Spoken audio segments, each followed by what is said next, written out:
2, check.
So, good afternoon, everyone. We're going to be starting off fairly soon. Apologies for a slightly late start. It is day 9th of COP28, so I think we'll manage eventually. The speakers are coming. We already have two of our panelists on the panel. Let me already introduce them whilst we wait for the other speakers. We have on my right here, we have Professor Rashid Sumaila, who's Professor of Oceans and Fisheries Economics at the University of British Columbia. Professor Sumaila has done a lot of work on fishery subsidies, and we're really pleased to have him here with us. We also have Natalie Bernasconi Osterwalder, who is on the right of Professor Sumaila. She's the interim co-president and co-CEO, vice president of global strategies and managing director Europe of the International Institute for Sustainable Development. You've probably seen Natalie already on many different panels and events throughout the week, and it's great that the IISD can also be with us for this session. Our session this morning is on restoring oceans, how we can do this by tackling harmful fisheries subsidies.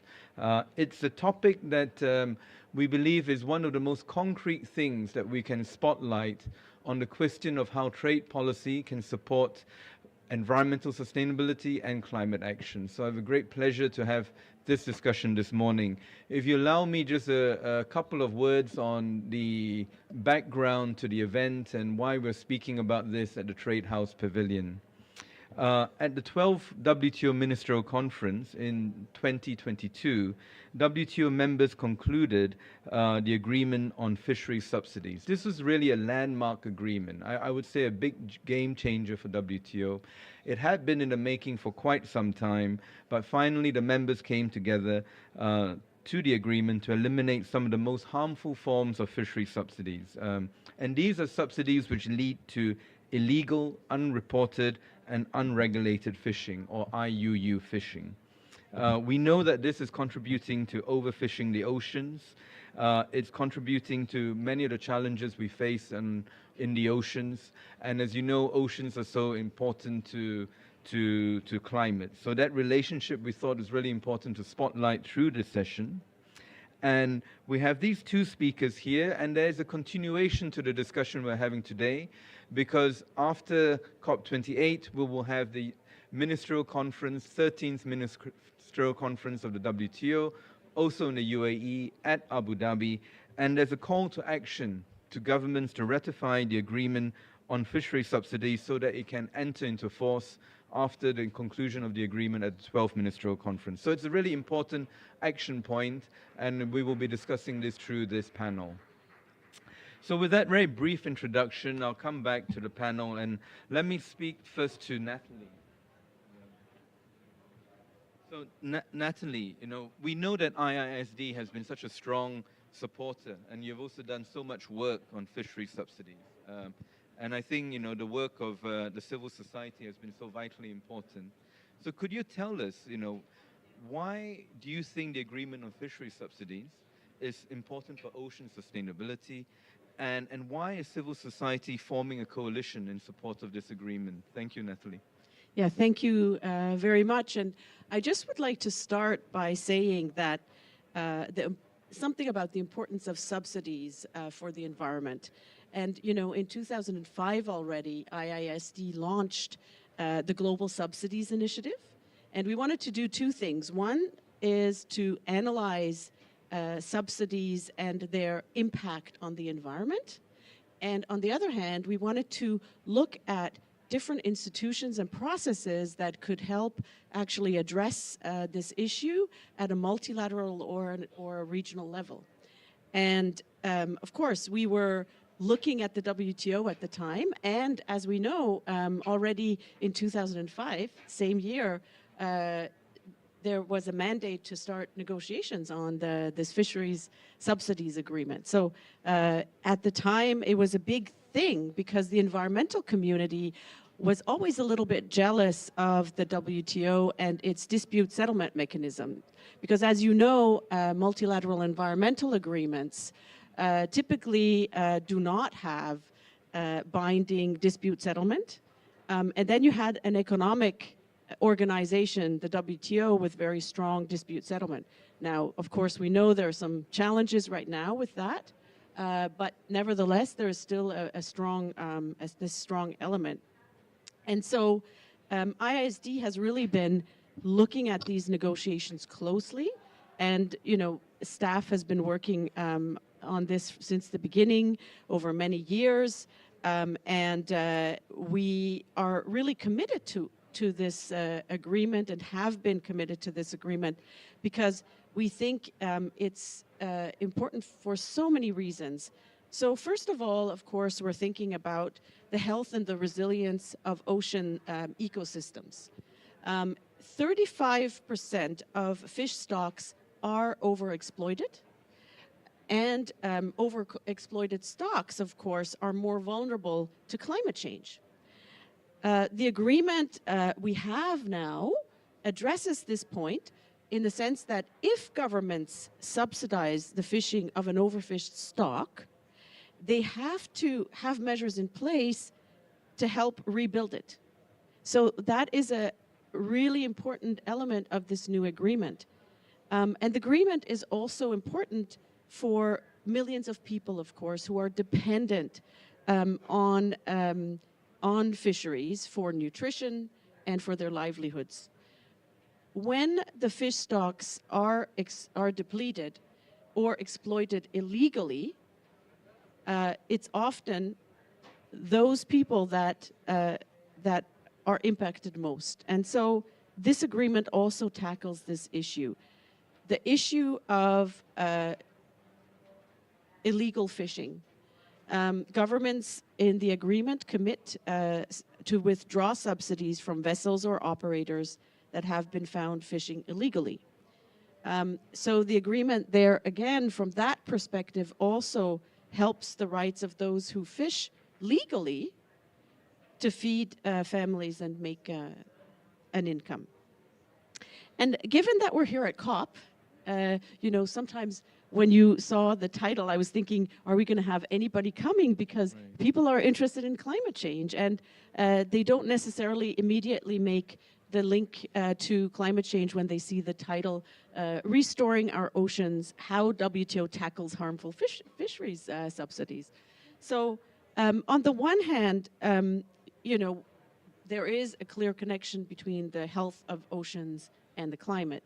But in addition, it's worth pointing out that the agreement is also addressing this issue of climate because all of its provisions also cover fuel subsidies. So fuel subsidies to fishing vessels, and those emissions have been growing, of course, over the years. So this is also an important instrument from that perspective. And then, of course, the next phase. So we have this first phase, as you mentioned, Hoilim, that tackles really the worst of subsidies when we know the illegal fish, the over-depleted fish stocks, and also fishery that is unmanaged on the high seas. But the next phase will actually go a bit further and look at negotiations, how they tackle fisheries to ensure that they do not become overexploited. So they're more advanced, looking towards the future. And so that will be an important element. Of course, we have been working not alone. There is a big coalition of NGOs working together to tackle this problem and to support the negotiations. We are working and hoping that there will be ratifications necessary to launch the agreement early next year. And also, we are working on the implementation of this agreement and looking at the needs assessments or conducting needs assessments in that respect, as well as working towards the next phase. So very important negotiations, a very important agreement, and I'll hand over to my colleague or back to Holim. Thanks so much, Natalie. And it's true that, you know, it may not be immediately obvious, the link of oceans, fishery subsidies to climate, but it's such a vital one. And certainly it's a lesson for us to try to help make this more apparent. And I think, you know, Professor Sumaila, who's done so much work on this, I think, you know, if I could ask you, you know, the research that you've done on the impact of harmful subsidies, you know, it is part of the reason why we have the agreement. Could you share with us a little bit more on what are the numbers that we're looking at? What is the magnitude of the fish subsidies that we are trying to repurpose, eliminate and repurpose, hopefully? And to the extent that you can, that point that Natalie made, the link to climate, if you could reflect a bit on that, that would really, really be helpful. Thank you. Yeah. So thank you. Am I on? Yeah. Thank you very much. Yeah. You kind of gave one possible reason why the room is not filled up, right? Yeah. Another reason is actually I took about 15, 20 minutes with my colleague here, Vasco, to find this place. It's really hard. Yeah, it's so complex. Anyway, we are not giving you any, the fewer the merrier, so let's have fun together. Yeah. So, subsidies, economists and scientists, fisheries scientists, almost unanimously don't like subsidies, the harmful ones, because the theory shows clearly if somebody is paying part of your fishing cost, you will fish more than you would if the person wasn't paying that. So it's straightforward theoretically. And our group at UBC, University of British Columbia, we actually started looking at this right after the WTO got the task to help the world to discipline subsidies in 2001, right? At the Hong Kong meeting.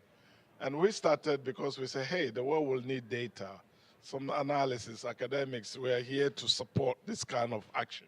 So we've built a database, a global database, where we try to estimate how much this is. And that was your question, right? And our current estimate is about $35 billion in total of taxpayer money that goes to the fishing sector for all sorts of reasons. Some of them are good reasons. I'm not arguing about that. But the consequences of this is a lot of the subsidies, 22 billion of these we estimate are what are considered harmful. That is, they lead to overcapacity and overfishing. So that's the number we're talking about here. And if you think of the whole marine fisheries sector, we're talking about $100 billion business, right? So think about getting 35 billion of your gross revenue coming to you just like that. That can lead to a lot of stuff. Now, so that's the first point. We have a paper now which is being reviewed where we took a number of developing countries, look at their harmful subsidies, and calculated the amount of payment we can give to their fishing communities, right? How much that is, and compared it to the harmful subsidies. And in many of these developing countries, actually, we can give people 80% of the living income they need from the subsidies that they are getting now to harm the fish stock, which comes back to bite them, you see? So we can pull out, you talk about repurposing. We take out this money, help the communities to adjust and do whatever, get new jobs, or even let them go on holidays. I have no problem. Give them the money to go on holiday, but don't destroy the fish that they depend on. And there's a lot of possibilities here. Now, the connection of fish to carbon is a big one. And we had a group of scientists. For a number of years, we did papers, special issue of Frontiers and Marine Science. All the papers are in now, published, about 10 of them. And we look at different aspects of the connection between fishing and carbon. And our conclusion is that actually, reducing overfishing is also climate action. And this is the message we need to send to a lot of people here who may not see this connection. Why is this so? If you go out, some of us estimate we are fishing with almost double the capacity we need to really fish sustainably. So that's 2 times the fishing capacity, running all over, trying to catch the fish, pumping CO2, aggravating the carbon problem. And Manuel is here, so welcome. We're going to have fun. Yes, thank you. Good to see you. Yeah, so there is a big connection, and we have scientists plus carbon people and economists who did that special issue, and you can take it out. A quick one on the agreement. I'm one of those who, among the scientists, who right from the beginning was very happy WTO helped us to get an agreement. Why? Because I've been following this since the beginning. I think I've gone through at least 4 director generals who have been struggling to get this done, and they couldn't. And for the first time, we get a woman DG. The first time, it's been all guys. And all the four guys, they couldn't do anything. And we get a woman, and she did it. Let's clap for our ladies. So that's very important, right? And in addition to that, she's African, she's Nigerian, right? So to me, just getting the world, this large number of countries to agree on something, actually gave me a bit of faith in our world, because it has come to a point where I feel we cannot agree on anything. You see the political arguments and you give up. But the WTO did something. Now, having said that, the big question is, what will this agreement do to the fish on the ground? And assessments are going on now. And the WTO itself knows that this agreement is just an installment. That's why there are negotiations to try to strengthen that, which I encourage. I hope we'll get more to build up on what has been done. And then there's the ratification, which all of us have to push our governments to really ratify this so that we can start the implementation. Thank you very much. I think I'll stop here for now. Thanks so much, Rashid. It was a really good introduction. And I'm so pleased to welcome to the panel as well Manuel Barange, who is the Director of the Fisheries and Agriculture Division of the FAO. Thank you very much for joining us. Why don't you move up one whilst we wait for the other speaker? Yeah. A bit cozier, a little cozy chat that we're having here this morning.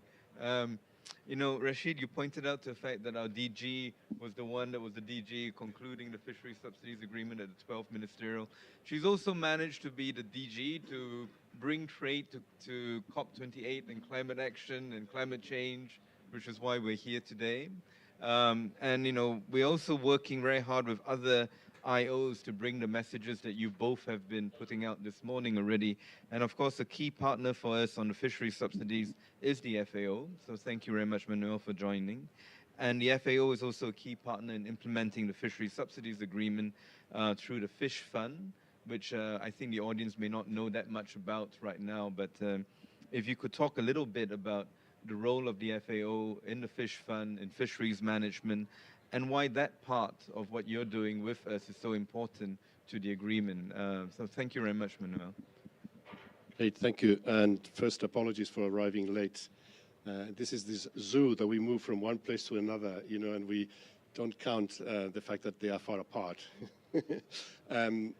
So we have, the FAO has been working with WTO on this agreement from the very beginning.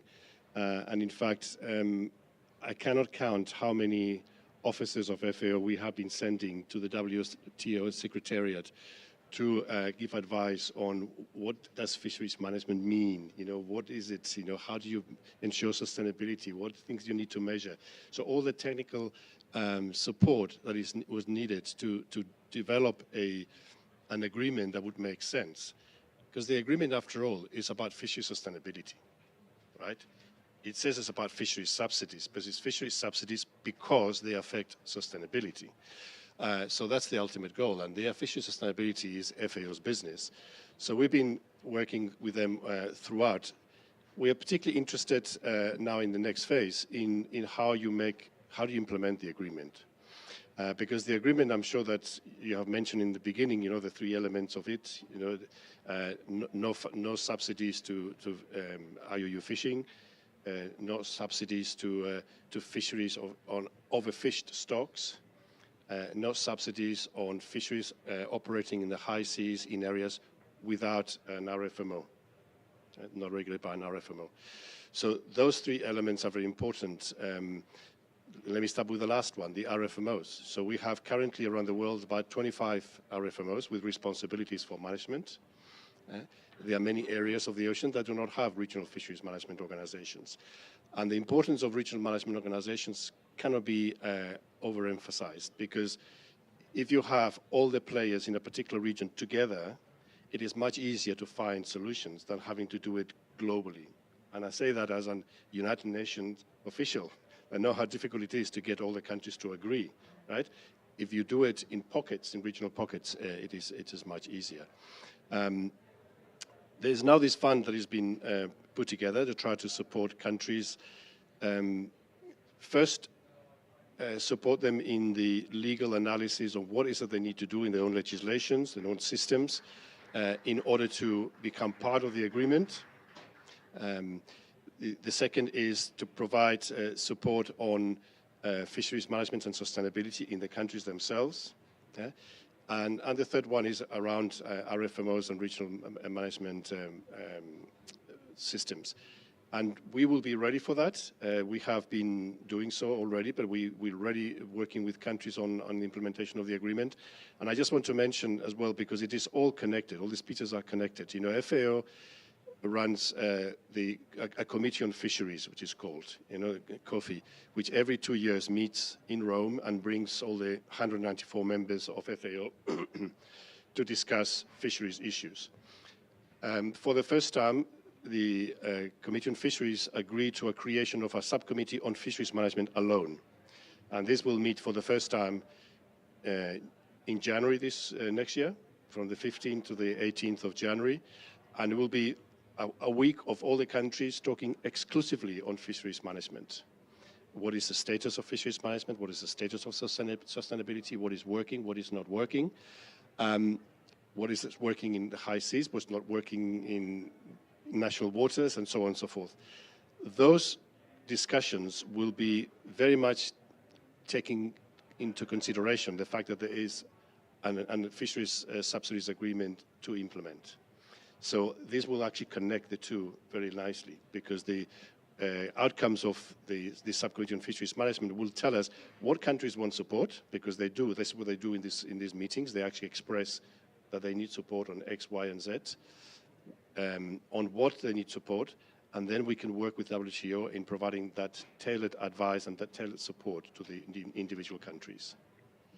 Thanks very much, Manuel, for really explaining to us really well the work of the Fisheries Fund and why it's so important to think with a broader perspective to really implement the Fisheries Subsidies Agreement. Could I come back to you, Natalie, because in your early round when you were speaking, you talked a bit about the need to think about sustainability, but also about livelihoods and how these two things go hand in hand. And I was just wondering from the IISD perspective, what's your experience? How do we bring these two things together between sustainability, livelihoods, income? What's the mutually supportive pathway?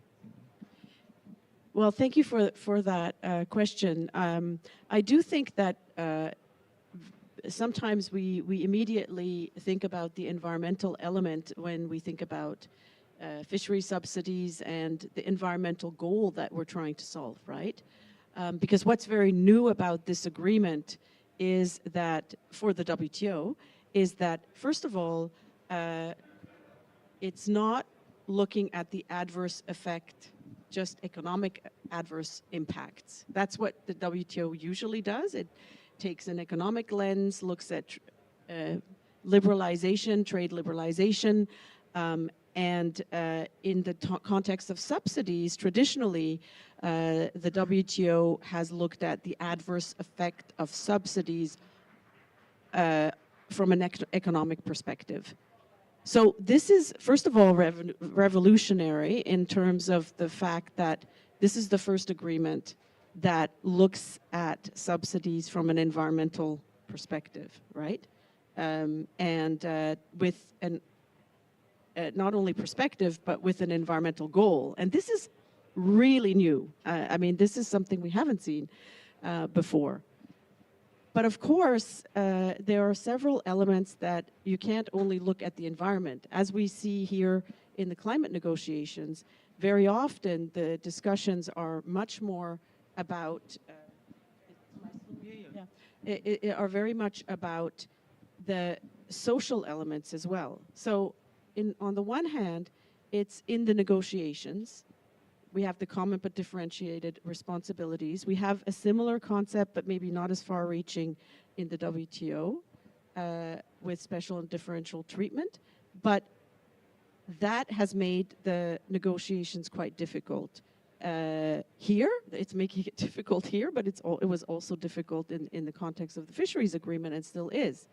So you have that social element and responsibility between the countries on the one hand, because the overfishing was usually not caused by the poorest countries and also not by the poorest communities.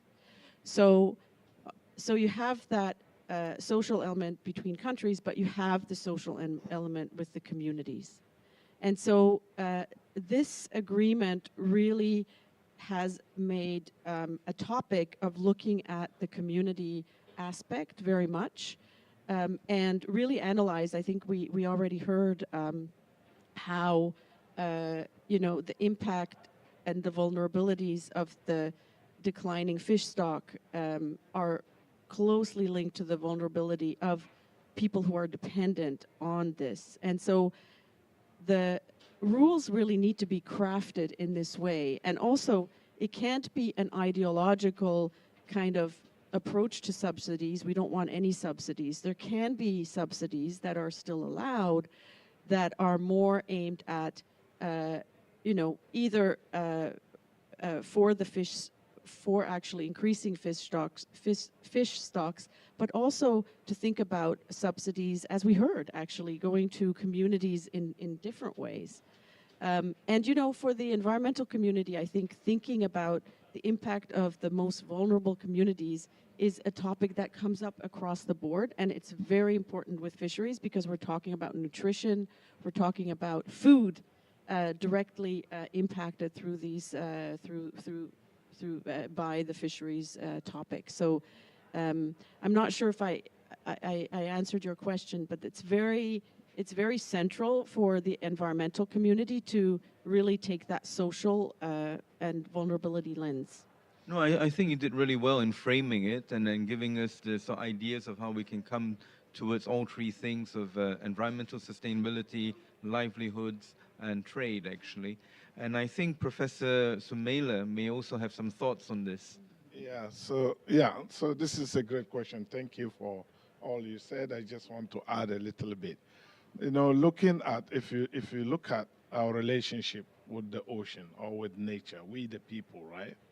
You have people here, you have nature there, and there's interaction between the two. We the people, we go to nature and cause trouble, you know. So the relationship has to be looked at.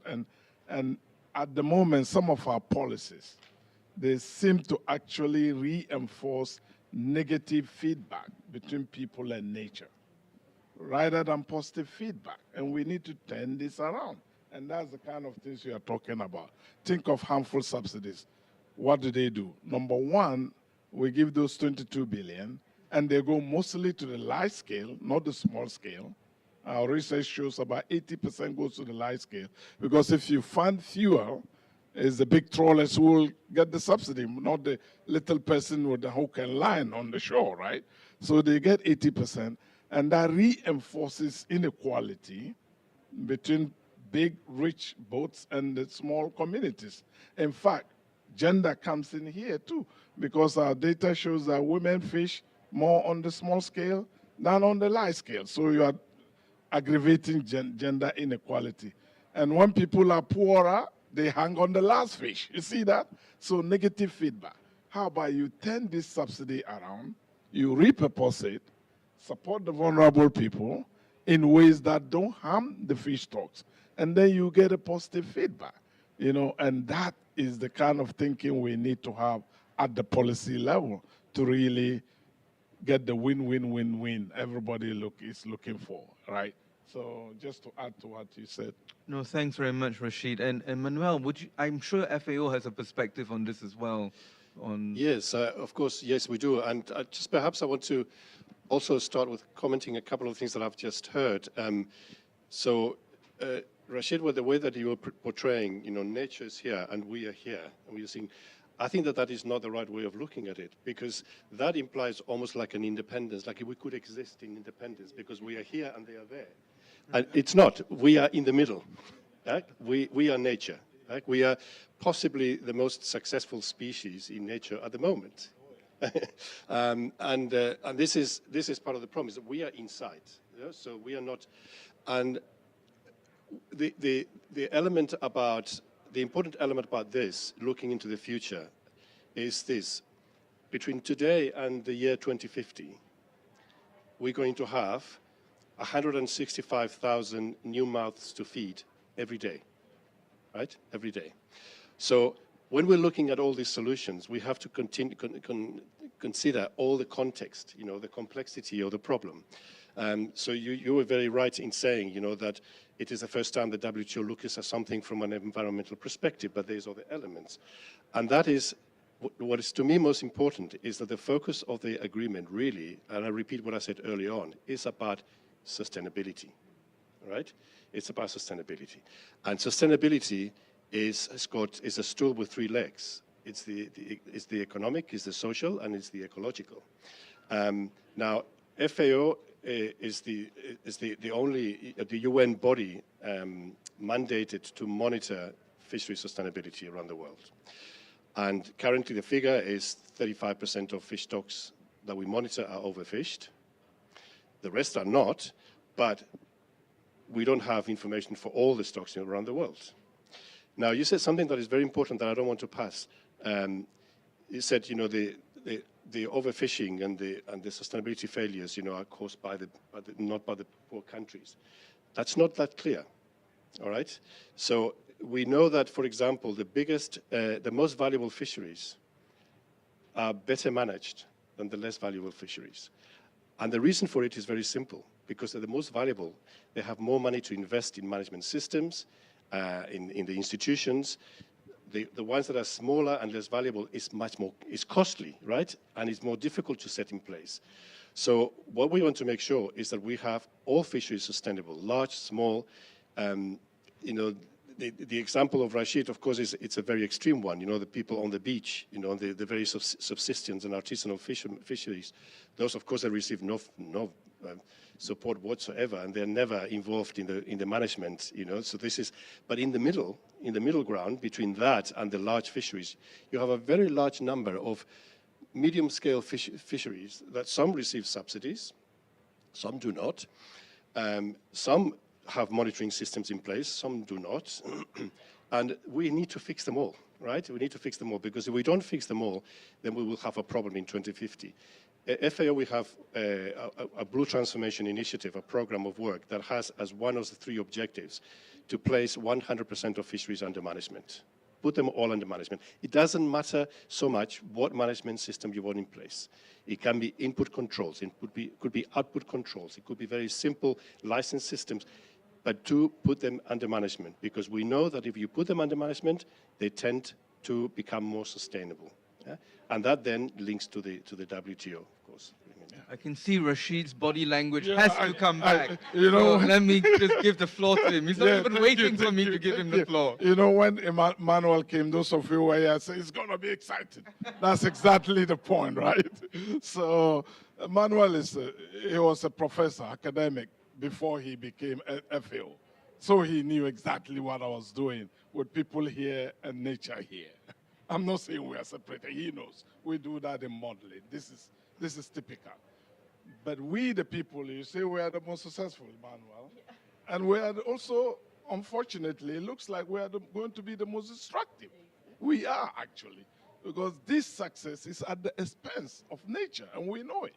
We are pumping out CO2, we are eating up the world, and we have to reckon with. The reason why some of us say you have people and you have nature, we are the thinking part of nature. We are nature, but we have the big brains, and we have the big banks. We have the investment.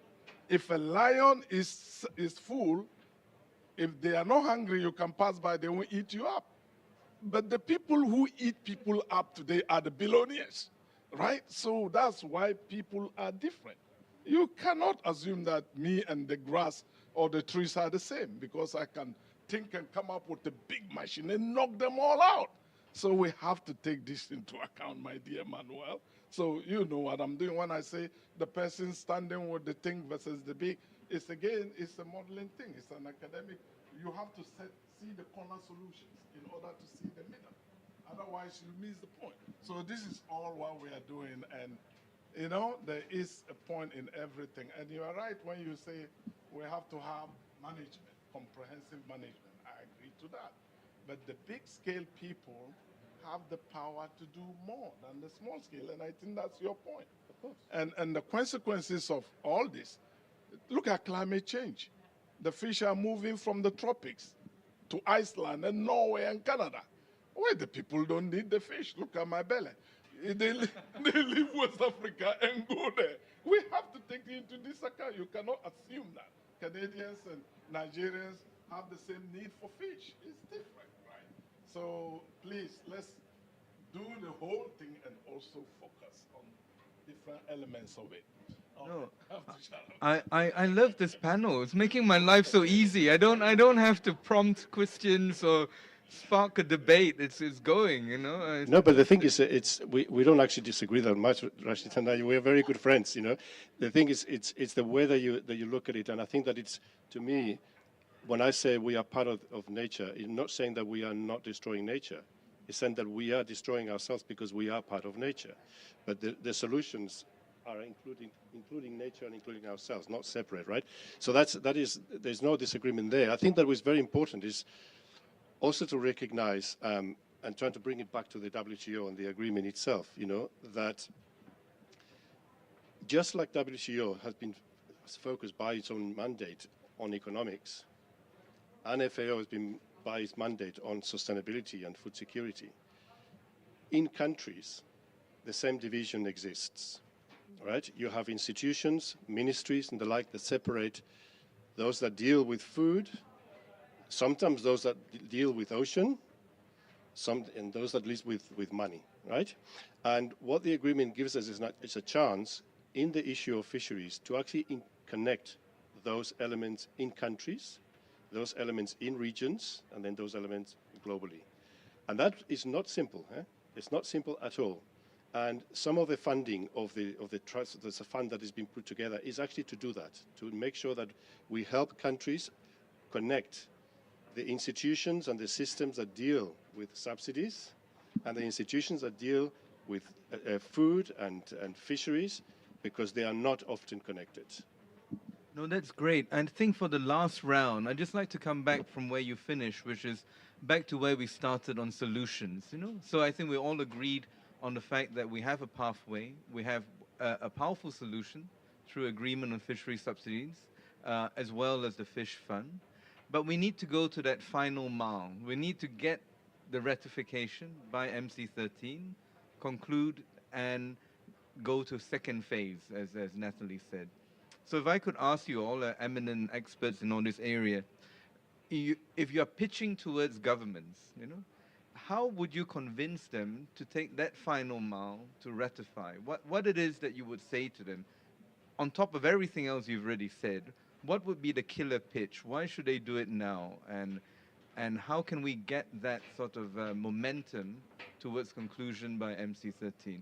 So your thoughts would be wonderful. Let me start with Natalie. She's been in between the two gentlemen. Let's hear from Natalie. Well, I mean, I would definitely, first of all, encourage, I would say, WTO members, you know, the oceans need you, and ratify. But if I have to go a little bit, you know, beyond that, I think what's really interesting about this discussion and the fact that we're looking at fisheries subsidies is that, in a way, it's quite a narrow and fixable thing. It's really the political will that has to be behind it, and the understanding of these financial flows. We have to understand where these public financial flows are going, and so the transparency that we'll get from the agreement will be very valuable to fix the problem. And if you stop funding something that's environmentally and socially harmful, you can actually use that money for something better that is actually positive. So what more can you ask for? You do something good and you get money for it to do something better even. So I think that would be a way to think about it for governments. Fantastic. And Rashid, we'll give... You want the last word? He wants the last word. I'm a gentleman. I'll give you the last word. Oh, yeah, gentlemen. You're going to give Rashid the last word. No, but look, let me just reflect. today is Saturday. I actually hardly slept this week. And throughout the week, there have been meetings in New York and in Rome on the multilateral system that has been really difficult. The multilateral system is not working very well, okay? The wars that we are experiencing in the last, whatever, weeks, months, whatever you want to call it, is really affecting the way that we work as people. And I've felt it. I'm telling you that I have not slept more than 3 hours in the whole week because of discussions in Rome. Why do I say this? Because getting arrangements with countries is really difficult. And when the context, social context is not good, political context is not good, it's even more difficult. So what I do with the countries when they ask me about the agreement is, look, remember, this is about fisheries sustainability, and you need aquatic foods. In this COP, it's the first time, there's actually several declarations that point out aquatic foods as the solution, one of the solutions of hunger into the future. We have to make sure that this works right. And there are some elements that are working well, and some that are not working well at all. And removing damaging subsidies is a way of making sure that we continue this fight towards sustainability. And if we win that battle, then we will have aquatic foods that will have a much easier road to 2050. So I focus on this rather than getting into the technical details, into the economics, because nowadays, I'm telling you, the multilateral system cannot deal with anything that is too technical. No, I think there's a good point about how, at number one, restore the multilateral system and see how this agreement, bringing confidence, bringing people together, can help us do that. But also at the same time, big contribution to environmental sustainability, do a better job at livelihoods and food security. I'm sure Rashid will disagree with everything I just said, but that's fine. No. I'll give him the last word. No, I like what you say, all of you. This is great. I'll have two messages. One tailored towards low-income countries, developing countries, when it relates to subsidies. And whenever I go to Africa, the continent, this is the message I give them. You should be on top of the roof fighting to remove subsidies. Why? Because the money is not in the low-income countries, it's in the rich countries. The rich countries have the money to fund their boats to come over to West Africa or Latin America or Asia to take the fish. So if the world agrees to take it out like the WTO has done, you will be the first beneficiaries. And we have data to show this. In Africa, we track subsidies given by countries where the burden of the subsidy is. So in an area, and in Africa, the money coming out is 2 times the harmful subsidies generated by the local governments. In Latin America, it's 5 times. So you should fight to do this. And when you do that, this is my second message, and it's to everybody. This is about valuation, actually, how we value things. I think that's one thing, economists in the world, I think we have to do some hard work on that. Have you heard this before? I think fish is more valuable than diamond. How many of you agree with me? Fish is more valuable than diamond, yes. Oh, yeah, there you go. I said this in Namibia. I said this in Namibia, Emmanuel, you can imagine the room. So, and why do I say that? Fish, if we manage it well, can continue to feed us. We have more mouths coming forever, right? And anything that can give you benefit, even if it is small, year in, year out, if you sum it, mathematically, the benefit is infinity. Huh? Infinity fish. That's the title of my book, by the way, if you haven't heard. My latest book, oh yeah. But it's a good book to pitch, you know. It's not just because I wrote it. Infinity fish is a wonderful idea. So that's fish for you. How about diamond? Diamond is not forever. Don't believe them. If you dig a ton of diamond today, you cannot go back and dig it again. It's gone forever. And I know when I said the 3 ministers of fisheries were sitting, I said, and I know you are thinking, oh, but I will sell my diamond and invest the money. I think all of you are running deficits. You never save any penny. I better have my fish to eat than to rely on you. So If we manage well, we'll get infinity benefits. And that, I think, is a big thing if we can get the world to think that way. Thank you, sir. Fantastic. And I have to say that, in Chinese, fish also symbolizes prosperity. So it fits very well with you, what you just said. Having fish is to have continued prosperity. And we're working hard towards this agreement to reach that result. And I hope all of you can help us to get governments to ratify by MC13. I'm sure we will do that. I'm an optimist by nature. When the idea of trade day, trade house came up, who would have thought that we would manage to do this at the COP? We would have this trade conversation. We're managing it today. We hope that we will have that climate change sustainability conversation at MC13. I'm sure we will with the fishery subsidies and other initiatives at WTO. And we'll come back here, and perhaps not here exactly, but at a future COP where we will do what Natalie said, do a better job at connecting the climate part to the fish subsidies part. So if you all join me in thanking the panelists, thank you all very much.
Good afternoon, ladies and gentlemen, and our wonderful panel. Eu habito perto de Acre, no limite avec Peru. So, welcome everybody. Welcome to the Trade House and welcome to Nature Day. And really looking forward to discussing this topic. Very, very hot topic in terms of the discussions going on around nature and bioeconomy and the contribution that this can make to the climate challenge and the role of small businesses and trade. Very happy to welcome our esteemed panel here today. We have, again, my team have done such an amazing job in organizing the panels. We have such a range of different perspectives that we're bringing to the panel. So to my far right, we have Chantaline from UNCTAD, who is the Head of Trade, Environment, Climate Change, Sustainable Development. And UNCTAD do a great deal of work in this area around sustainable trade, innovations, tools, policy work. So we're really looking forward to getting your perspectives. We have one of our ecopreneurs. Welcome. Mahmoud Patel is an agriculturalist, a hotelier, and a filmmaker. And we had the most fascinating conversation yesterday about your business and growing your business. He runs a agroforestry business, but also agritourism. So bringing a whole diverse experience of starting up a business in this field and the challenges around that. We're also very lucky to have Ana Margarita Castro-Eula, who's the Executive Director of Business, Brazilian Agricultural Research Corporation, Embrapa, I think for short, from Brazil. Again, a very dynamic. I've heard a great deal about you from Karen. Very dynamic organization doing work on agricultural research and really bringing that down to grassroots communities in terms of how to make a difference. So again, welcome, and we look forward to your experience. And Sofia Rubio, Chief Executive Officer of Shiwi in Peru. So we have a real geographical spread here as well in terms of experience, and also Green to Compete champion. Thank you for that, for working with us with ITC. And she's the founder of a social enterprise, a participant in the ITC Green to Compete hubs, and dedicated to creating innovative market models for trading goods sourced from conservation areas in Peru.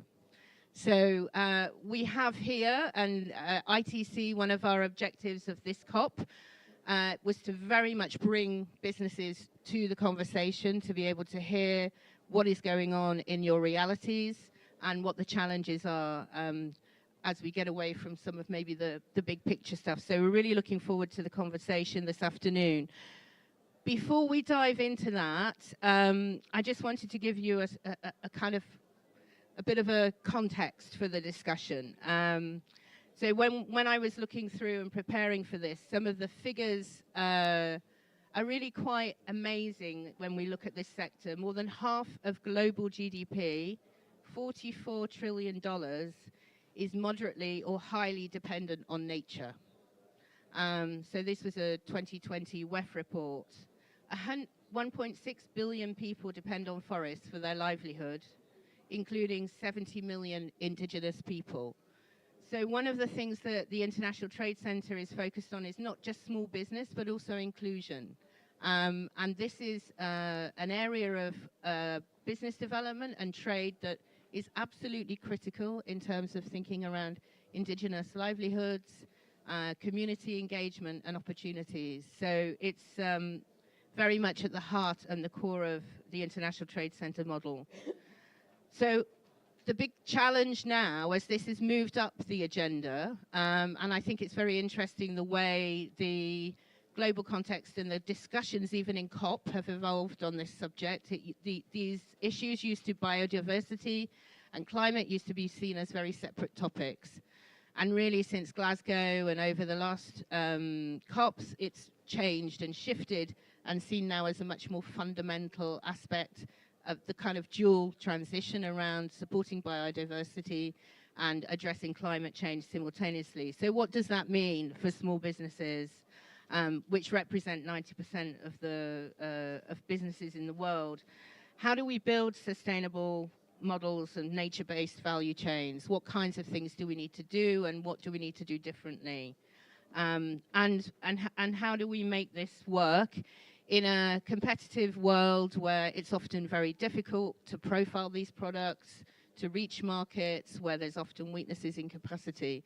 So I'm looking forward to the discussion this afternoon and your insights, and to hearing what we can do to make a difference as the International Trade Center. So let me begin. So Chantaline, welcome. Thank you. So UNCTAD, if we're kind of starting at the top in terms of the thinking around global partnerships and global work, UNCTAD does a great deal of work on social, environmental, economic sustainability principles. So how can trade contribute to biodiversity conservation? What are the linkages there that we see from as joint partners of the Trade Pavilion, looking at trade and bringing that into this debate? Thank you so much, Vienna. It's a pleasure to be with this distinguished panel. I was just telling Anna that I started my career as a postdoc in the Brazilian Amazon with Ambarapa, so it's a pleasure to be with this panel here. But also UNCTAD, my branch at UNCTAD is specifically working on trade, environment, climate change, and sustainable development. So the theme of the house and the reason that ITC and UNCTAD and WTO and ICC came together is because we don't believe trade is the bad guy. We believe trade is necessary to achieve the climate change goals, as well as the other 16 SDGs. But the question is, how do we align trade to work for us? And right now, it's not necessarily working for us as the SDG calls for. So to address the triple environmental crisis, UNCTAD, in my branch, what we do is we find it's necessary to stack the E and the S. If you only try to address climate or biodiversity alone, you're not going to get there. You need to have the inequalities and the economics stack up with the environment. And so let me give you a specific example in answering your question, Fiona. So we all know that trade is driving consumption and production on the planet. You've already mentioned the 40% of nature of the economy being directly linked to biodiversity. And yet the Global Assessment of Intergovernmental Science Policy Platform on Biodiversity and Ecosystem Services identified trade as one of the indirect drivers of biodiversity loss. So we need to address that as well. So we need to flip a negative into a positive. And so trade policies are essential, as called for by the 2030 Agenda. And as I mentioned, to align the trade policies that were designed long time ago to work for us. And this requires the right business model. And I'm sure everybody here will be presenting something on that. But right now what we have is basically folks that develop alternative economic model, whether they're blue, green, orange, circular, social, and solidarity model. And then they go to the traditional bankers, and those bankers look at them with like they have 3 eyes and 2 horns. And so we need to change that. We need to make sure that these alternative models that are addressing the 3 dimensions of sustainable development and not one, the economic at the expense of the other 2, social and environmental, do not see the money that they need to scale. And oftentimes what you need is a little help from the market. And so what we did with the help of SECO, the Swiss agency, is to develop 20 years ago the biotrade principle, which are basically economic, social, and environmental principle that help local communities, often self-help group, women's group, indigenous people group that live in these communities that do depend on the forest for their living, to earn a living from these resources sustainably, because they depend on these resources, they will be the best managers of these resources. But then once they do that, and many of them are already doing that, and we have example here, how do we secure they have access to market nationally and internationally? And this is what we've been working on. And honestly, so we've been doing this since 1996. They call the biotrade principle and criteria. We revised them in 2020 to align them better with the SDGs. And basically, and they include anything, their guideline for government, business, and civil society. And they include things such as quinoa, marula, baobab, and bird watching that benefit people. And so it goes all over, right? And what they do is the principle also are, we're in partnership with the CBD, we ensure benefit sharing. And so help with the market, not only market access, but benefit sharing down the supply chain. Because oftentimes with certification system, what happens is there's a premium paid by the consumer, but the smallholder or the collectors at the bottom of that pyramid doesn't see that premium. So how do we secure that they see that premium? So we have, I'll just give you some example. I think that's the best way to get this concrete in your head. But first, let me tell you that a lot of those entities are the same entity that had the privilege to support the resolution in the UN General Assembly, because our member state finally realized that we need alternative model. And in April, 43 member states adopted at the UN General Assembly a resolution on social and solidarity economy. That is one of the best economic models to advance all 17 SDGs at once. And many of them are that. So let me start with the Brazilian Amazon example, since we have Peru and Brazil here. So the ucuuba tree, right, has been threatened by illegal logging. And Natura Cosmetic, everybody knows Natura Cosmetic from Brazil, is a biotrade practitioner and leading cosmetic company, identified cosmetic potential from the ucuuba berry, whose commercial value is higher than for the community than the one-time cutting of the tree, right? So a benefit sharing contract was signed with the local community, and over 1,000 local harvesters' family are earning 3 times more by collecting the ucuuba berries than by cutting the trees. This conserve an area of over 60,000 hectares and save more than 5,000 trees per year. So these are concrete numbers. We also have an MOU with the Union for Ethical Biotrade to promote the biotrade principle with their ethical sourcing certification for cosmetic clients such as Weleba, when you get your hair colored, or I do, and Natura Cosmetic, of course.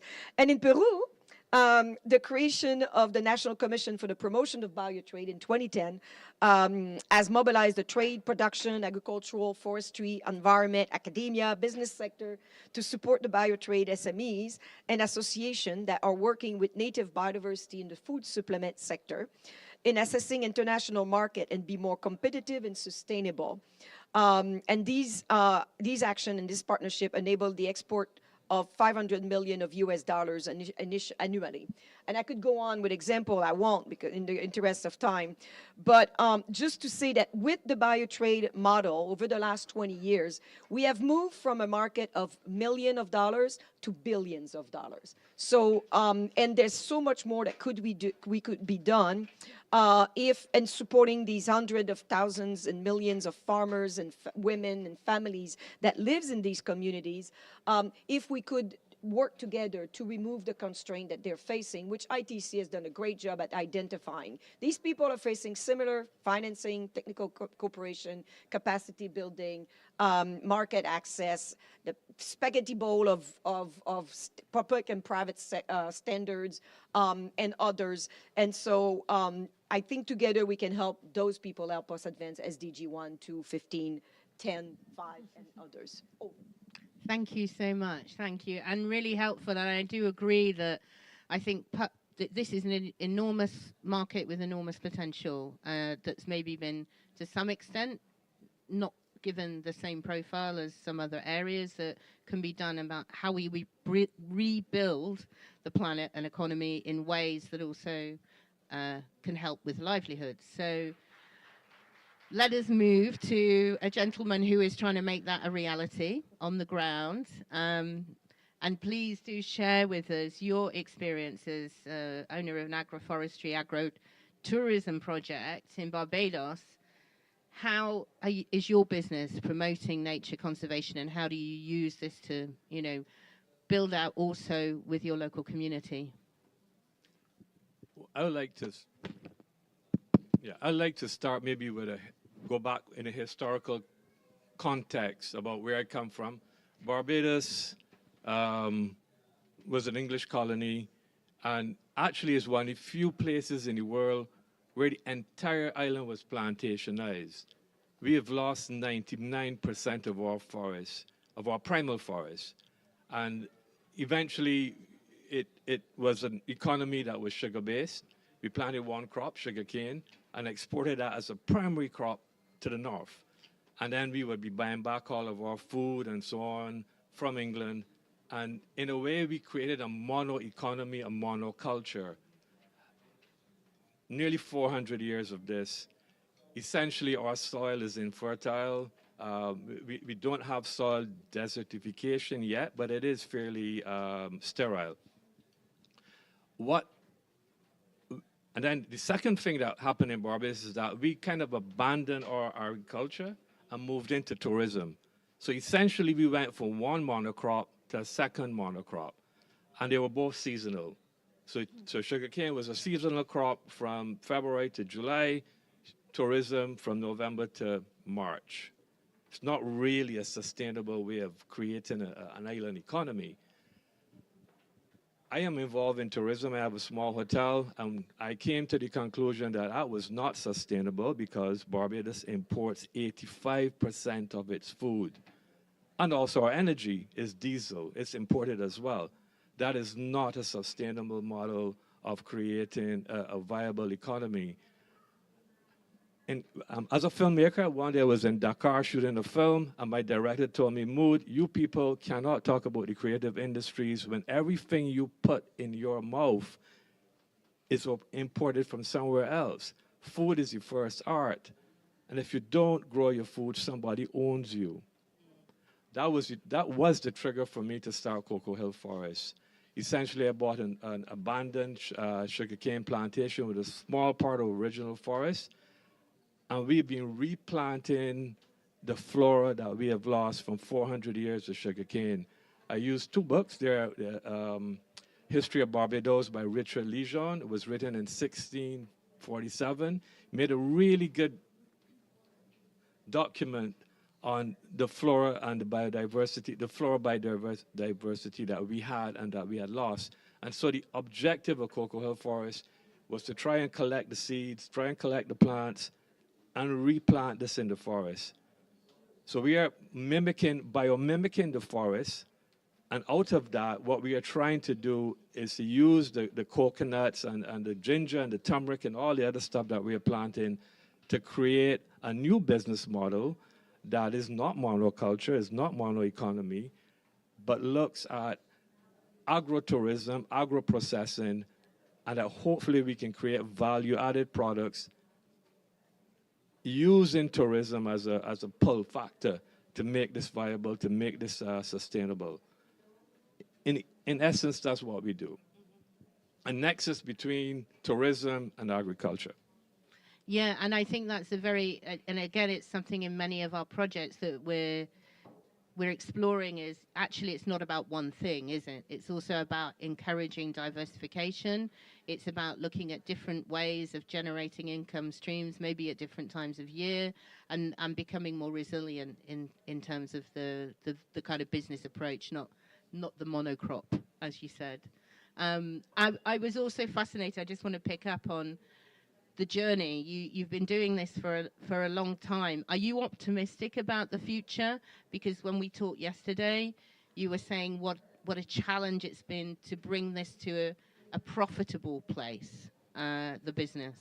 Yeah, I mean, it's a huge challenge because we have lost our connection to land. Part of the problem of Barbados is the legacy of slavery. And our young people do not want to touch land. You know, we want to become doctors, engineers, lawyers, and so on. But the idea of growing food, which is so essential post-COVID, post-Ukrainian war, post-Palestine, that it is important, it is imperative that we look at food security and food sovereignty, by the way. And so there is a reluctance to farm. There's a reluctance to plant food. And then projects like what I do, which is regenerative agriculture, is not really seen as a business model to engage in. Maybe tourism is the thing in Barbados. So I'm in this for 10 years now, and I think I broke even for the first time last year. And how we did that is actually looking back in our history. So, by the way, I don't know if you're aware of this, but rum came from Barbados. well, maybe, other countries, we all produce alcohol, but Barbados was the first place in the world where rum was a commodity, an exported commodity. And you had the confluence of African, Amerindian, Dutch Jews, and English settlers creating this product, commodifying it, and exporting it to the US and England. So part of the project at Cocoa Hill Forest was to take rum and use it again as a pull factor. So we're now creating our ginger rum liqueur and so on to sell to the market, to finance the project, to finance planting trees. And this finally allows us to break even. Thank you. Well, we're all big fans of rum on here, I'm sure, and especially on this panel. I didn't bring any samples because I wasn't sure if I could bring it to a Muslim country. So next time. Next time. Yeah. So Anna, moving to you and your experience with Embrapa, which again, kind of very grassroots, working with local communities. How do these bioeconomy models, these new forms of trade and business opportunity, how are they promoting sustainable sourcing production systems locally, and how are you engaging locally with communities to actually make this a viable livelihoods proposition? Thank you for the invitation, for the whole team of ITC. I'm very glad to be here with Chantal, that had a great experience in Acre, where I lived for 10 years and worked for 10 years with Mr. Patel. It was a very great and interesting experience in Barbados. We also believe that tourism related to agriculture or relating the how to say, food culture with tourism. And Embrapa is also, I can talk a little bit about this, is also working this as a subject of work, especially in the northeast Brazil, but also migrating to Amazon. The roots of different native foods like acai and so on. And my friend from Peru, we were neighbors a couple years ago, as I was also living close to the border. Well, Embrapa is a research, Brazilian agriculture research corporation that acts in the whole of Brazil, 43 research units, and Brazil has 5 different biomes. Our greatest biome is the Amazon. So as we have short time to speak, I will focus on this biome, on this region, even though we work in the other regions, and they represent different challenges to promote, we say, how to say, productive inclusion. For especially because in Brazil we have 5 million farmer producers, 4 million are medium and small, and 1 million are big. The big are the most are the responsible for our main exports, and the small ones are mainly responsible for our food sovereignty and security.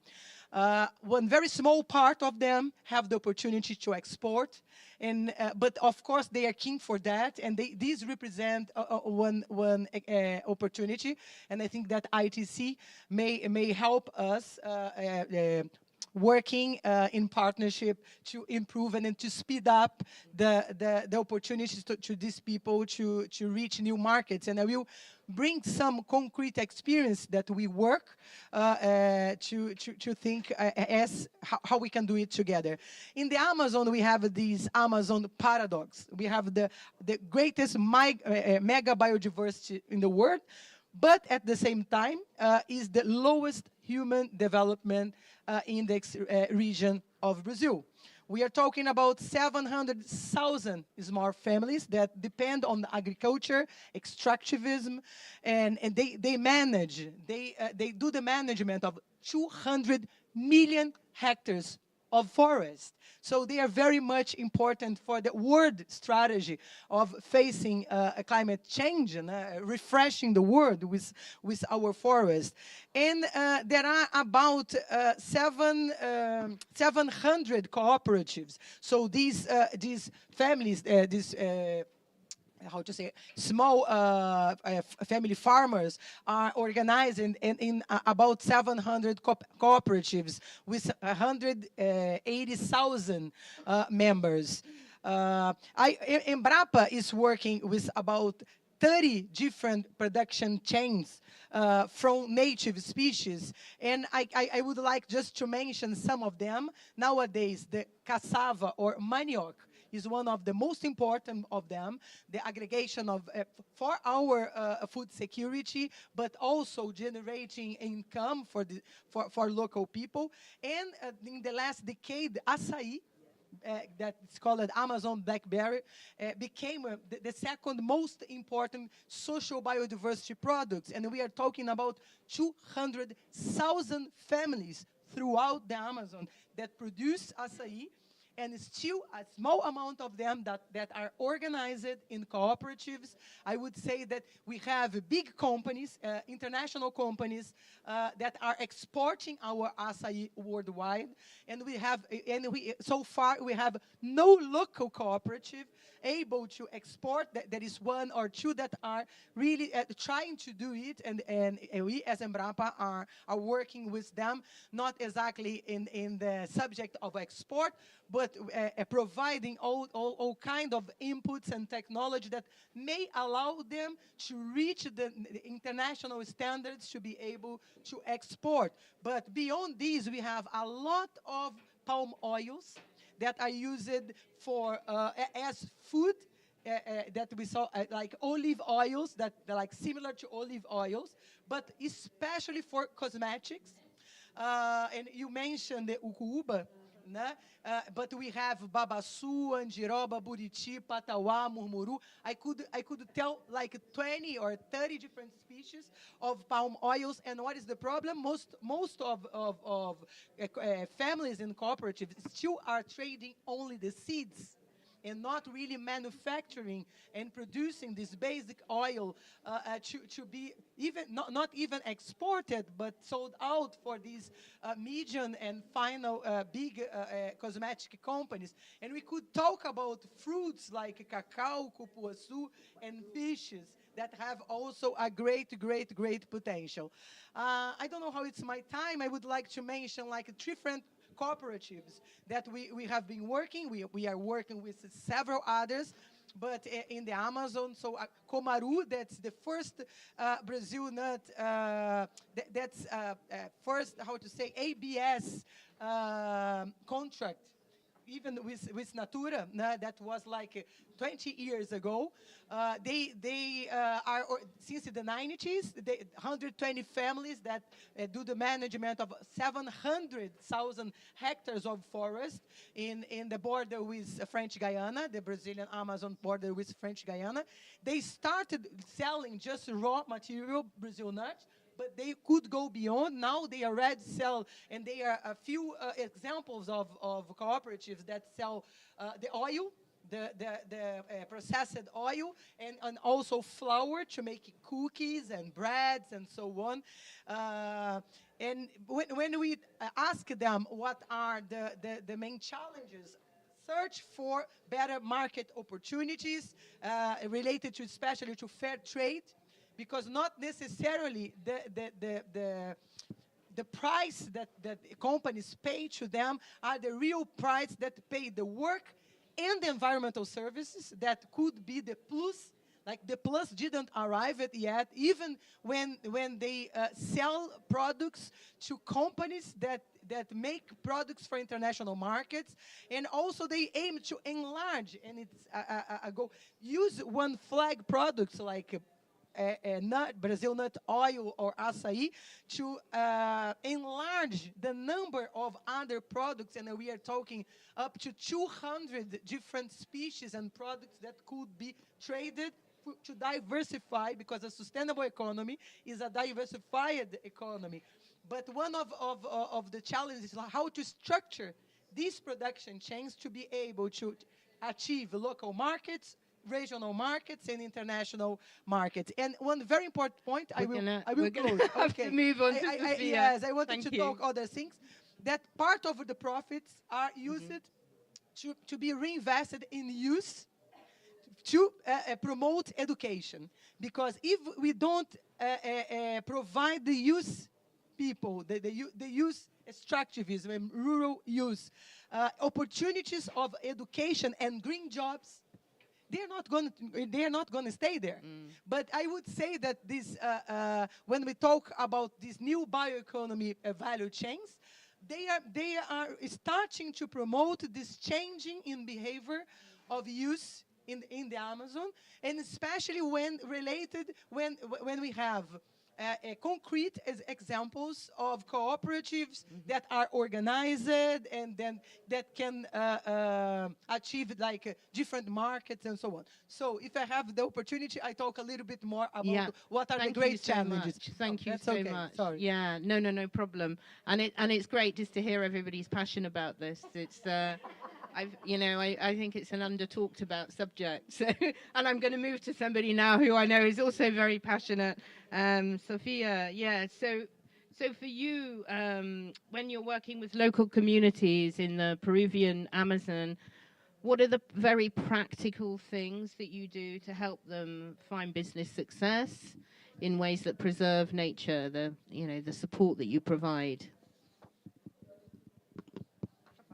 Yeah, you have. Yep. It's Hello. Well, thank you to ITC and everyone here to be here. I'm not working with. I am a Brazil nut collector. That is, Brazil nut grows in Bolivia and in Peru also, but it's an Amazon nut. And the Amazon nut, it's incredible because it united the whole Amazon region. And we want to change the name one day, but of course our Brazilian have to agree with that. So as a collector of this nut, I tried to avoid everyone in the chain and to reach the consumer, because I thought it was the right idea. That was 12 years ago when I started. And I want to say that I am a biologist and doing trading. And I mention it because I think, as Chantal tell, we need to put more in these other sides. It's not just, I love trade, I like trade, I choose trade because I was born and I grew up in a atmosphere with NGOs work, with national parks manager, with lots of government running conservation, but they were not trading around. And the trade people was seemed like the monsters and the cold, and I was afraid of trading people. But sorry, but I choose as a tool because I think it's really strong, and we need to use this power to go through this conservation. So I don't know if it's a mistake or not. It was difficult these 12 years, but I learned a lot. And I think these worlds together, these two cultures that I mentioned too, can be together in order to one goal.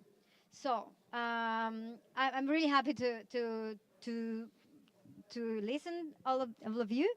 I create Shiwi this 12 years ago. Shiwi is a company of added value products of Brazil nut and other products coming from national parks that you can connect with the formal conservation way. I love Natura as I think and I believe that Natura do a well job because in their team there are sociologists, biologists, anthropologists, and not just trading people. So if these two cultures, we look each other and cooperative and work together, I think it's a good combination for acting, for being practical. And we are now in a place where we need to do practical things. No, thank you. And again, like one of the, excuse me, one of the really exciting things about this week has also been that we've had our small businesses here. We've had also business support organizations we work with, and we've had some really interesting discussions between you all around how you're doing things, the different kinds of approaches and work. And I think that is also in these areas that are quite new, the ITC wants to play a really creative role in encouraging these conversations about how to do this. Like, there's so much learning to be done across countries, across businesses, across communities about how to do this and how to do this in ways that work. So we kind of like to see ourselves as a convener, but also as a way of sharing that knowledge. So I'm hoping this is just the beginning. I feel like this is an area where we have to do more work. We have to prove the business case. We have to look at what works and the kind of support that these value chains and organizations like you need, and be really imaginative about how we deliver it. So we haven't got quite as much time for round two, which I already warned you about, because I knew everybody would talk a lot in round one. So I'm going to challenge you to try and keep your responses to just a couple of minutes. But let me go back, Chantal, to you. What are coming to challenges, which we're going to focus on a bit more now, the main challenges and lessons that you've taken away from the biotrade work for small businesses? You know, what things do we have to really focus on as we think about how we can scale, how we can support these value chains in the future? Thank you for this. And I think what I'll do is I'll quickly just mention the challenge and go to the lessons learned, because that's what we want to focus on. And because there are increasing challenges, because traceability, request from traceability from the market is increasing, added costs to those traders and producers, and the financing support is actually decreasing as opposed to increasing.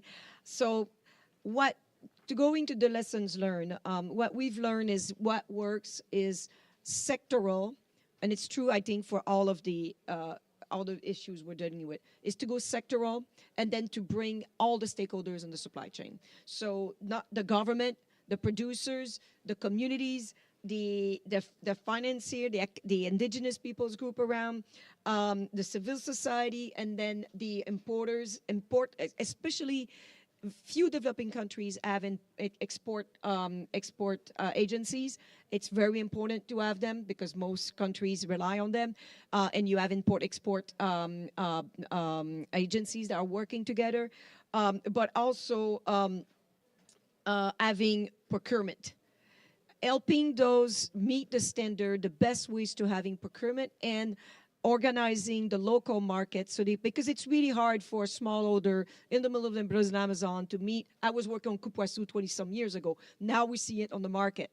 But it takes a long time to meet the EU and the US market. But if you were to try to increase the selling of these cupuaçu to the local market, to Brasilia, to Sao Paulo, to Rio, then it gives you a chance to increase the standard as you go through the farmers markets, direct selling, which you were talking about, but also to procurement from the government.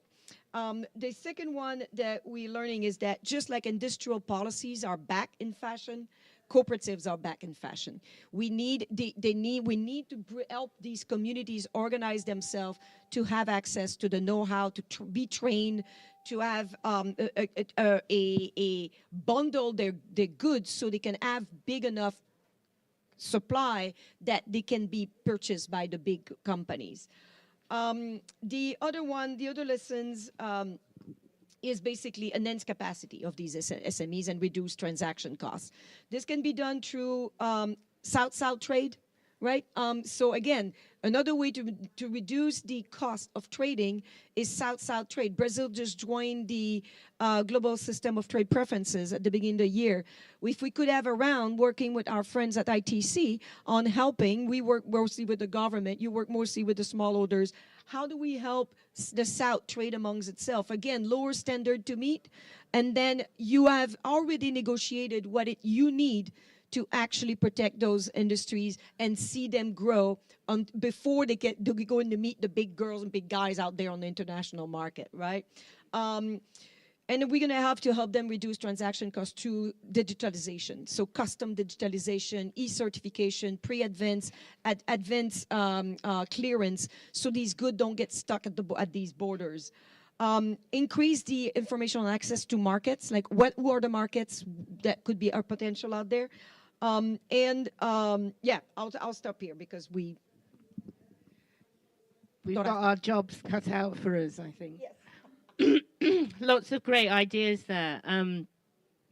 Mahmoud, I wanted to talk to you about something slightly different, still a challenge, but particularly around the challenge that, as well as all the challenges you talked about in the first round, you're dealing with the impact of extreme climate shocks within Barbados and the added risks that poses for you. How do you address that? What have you got ways of building resilience in terms of what you do so that these do not kind of destroy? You said you've 10 years building up a business. How do you preserve that in this very challenging environment that you're working in? All right, so really quickly, coconut tree, the tree of life. It's one of the most resilient plants that can withstand hurricanes. It can grow in the sand, it can grow in the clay, it can grow everywhere, and it can give you water, milk, sugar, oil, alcohol, plus all the other things that a coconut can give you. But I actually want to go back to what you just said, South-South. ITC sent me to Malaysia, and what I learned in 5 days being in Malaysia about the coconut industry was worth a university's education, seriously. And what I'd like to encourage was this South-South transfer that's been happening. I went to Grenada, I went to Guyana, I went to Dominican Republic, and in all those journeys, what we exchanged among us Caribbean people was incredible. That transfer of knowledge that was farmer to farmer or farmer to processor was incredible. And then you start to create linkages, right? So what you're talking about there about South to South, I do not need to export to Europe. That is not my child. That is not what I need to do. What I first need to do is import substitution. For instance, Barbados imports ginger from China. That don't make that make sense. If I can find a way to close that gap, and then maybe create value-added products that I sell to my neighbor in the region, I'm going a long way to create sustainability. So those are the challenges, and all the things about cross-border and all of that, technical research and development issues. I think it could stop there, but coconut, the tree of life, and regional and UN agencies helping us in the region to have that knowledge, to get it from the east-west. Sorry, the other thing I want to talk about too is low tech. I do not need to buy technology from Germany, maybe from India or China or already in the tropical world that has worked out this solution. But I'm in the Caribbean, I don't have access to that knowledge, to that technology. How can we make that transfer that I can create value-added products, that I can create a meaningful existence? Thank you. That's it. No, that's great. Yeah, and very real. Let's not aim for the first best, but the appropriate technology and innovations. That it doesn't have to be necessarily the kind of top of the range, but what works for your communities. And I think we've had a lot of experience of the projects. Coconuts, the work in that area for me is a massively scalable approach, and building that in with sustainable practices. There's so much to be gained from different ways of working. So thank you for your inspiration. Anna, partnerships. So the work that you do depends a lot on building effective partnerships and working with others. Can you just tell us a bit more about the kind of partnerships that work for you in terms of moving forward your approach? Thank you, Fiona, and especially related to the new partnerships that we are discussing with ITC. I think that business management training for these small holders and cooperatives are very important, and especially to them to better understand these new market potentials that are not. Sometimes people think that new markets and exportations are international trade for the North, not necessarily. There are some studies that says that most of the commercialization, most of the trade of the Amazon program happens between or among the countries in the region. So this is one point. Another point that's connected to Bianca, no? Sophia, pardon, to Sophia, is exactly to promote smallholders regional network and exchange programs, because I think, for instance, for one cooperative or a young cooperative that just is born in Brazilian side or the Peruvian side, it's very, as he said, the time of a university, sometimes the comprehension and the lessons learned in very short time, and not only in terms of exchange of experience, but exchange of information, because information is powerful for trade. So one of vulnerabilities of small holders or small companies in the Amazon, they do not have access to information, so they are fragile in the trade, in the business with the big ones and with enterprise that are from out of the regions that just put the price. And the last one, I would say that there are many kinds of possible cooperations, but I think helping us and together with our partners and the cooperatives that I mentioned, identifying what are the barriers for this international trade, regionally or even in new markets, and of course allowing them cooperate, bringing opportunities and how to paving the route or the way to connect these cooperatives to market. It's the main goal. And I think the last one, it's like the question that was made, like the digital inclusion. Now, this e-commerce market is something very, very new, especially in a region that has still, how to say, a lot of to be improved in terms of infrastructure of connectivity. But it's something that's it's really needed to be better worked with these cooperatives and small enterprise. Okay, thank you. Thank you so much. And yeah, I agree. I mean, it's both an opportunity, but in areas where people are cooperatives very dispersed, it creates new challenges. But I think all the same, there's maybe scope for aggregation and having different approaches to e-commerce. It's an area where we've been doing a lot of work, and it creates incredible opportunities and misses out a lot of the layers in terms of growing new markets. And I know in a lot of the niche areas that you're talking about, there is a lot of demand in that space too. So we're doing that work in ITC too. Not that I'm on a marketing effort or something around our work. Sophia, coming back to you as a small business owner, so bring it down to maybe your own experience in terms of what kind of support, what kind of advice are you looking for when you're trying to build, grow, operate, whether that's regionally or looking to grow internationally? What kind of support do businesses like you need? Yeah, I think one thing that I have learned from this journey, it's the price. It doesn't represent the effort that is behind the product. So we are in a world of low price and talking about money, but we talk about externalities, but they are not externalities. We need to include these externalities in the price. The price has to reflect the whole system. And that comes from my biologist background, if I can say, but this system where everything happens, when there are many kind of different species, also the world can be these different kinds and scales of markets and businesses.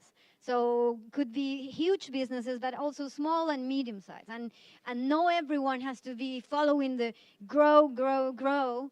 Not just maybe sovereignty of food, no food sovereignty, or fight against the desertification, or etc., etc. So price and what price represent in terms of biodiversity, in terms of water, in terms of social people, it's important.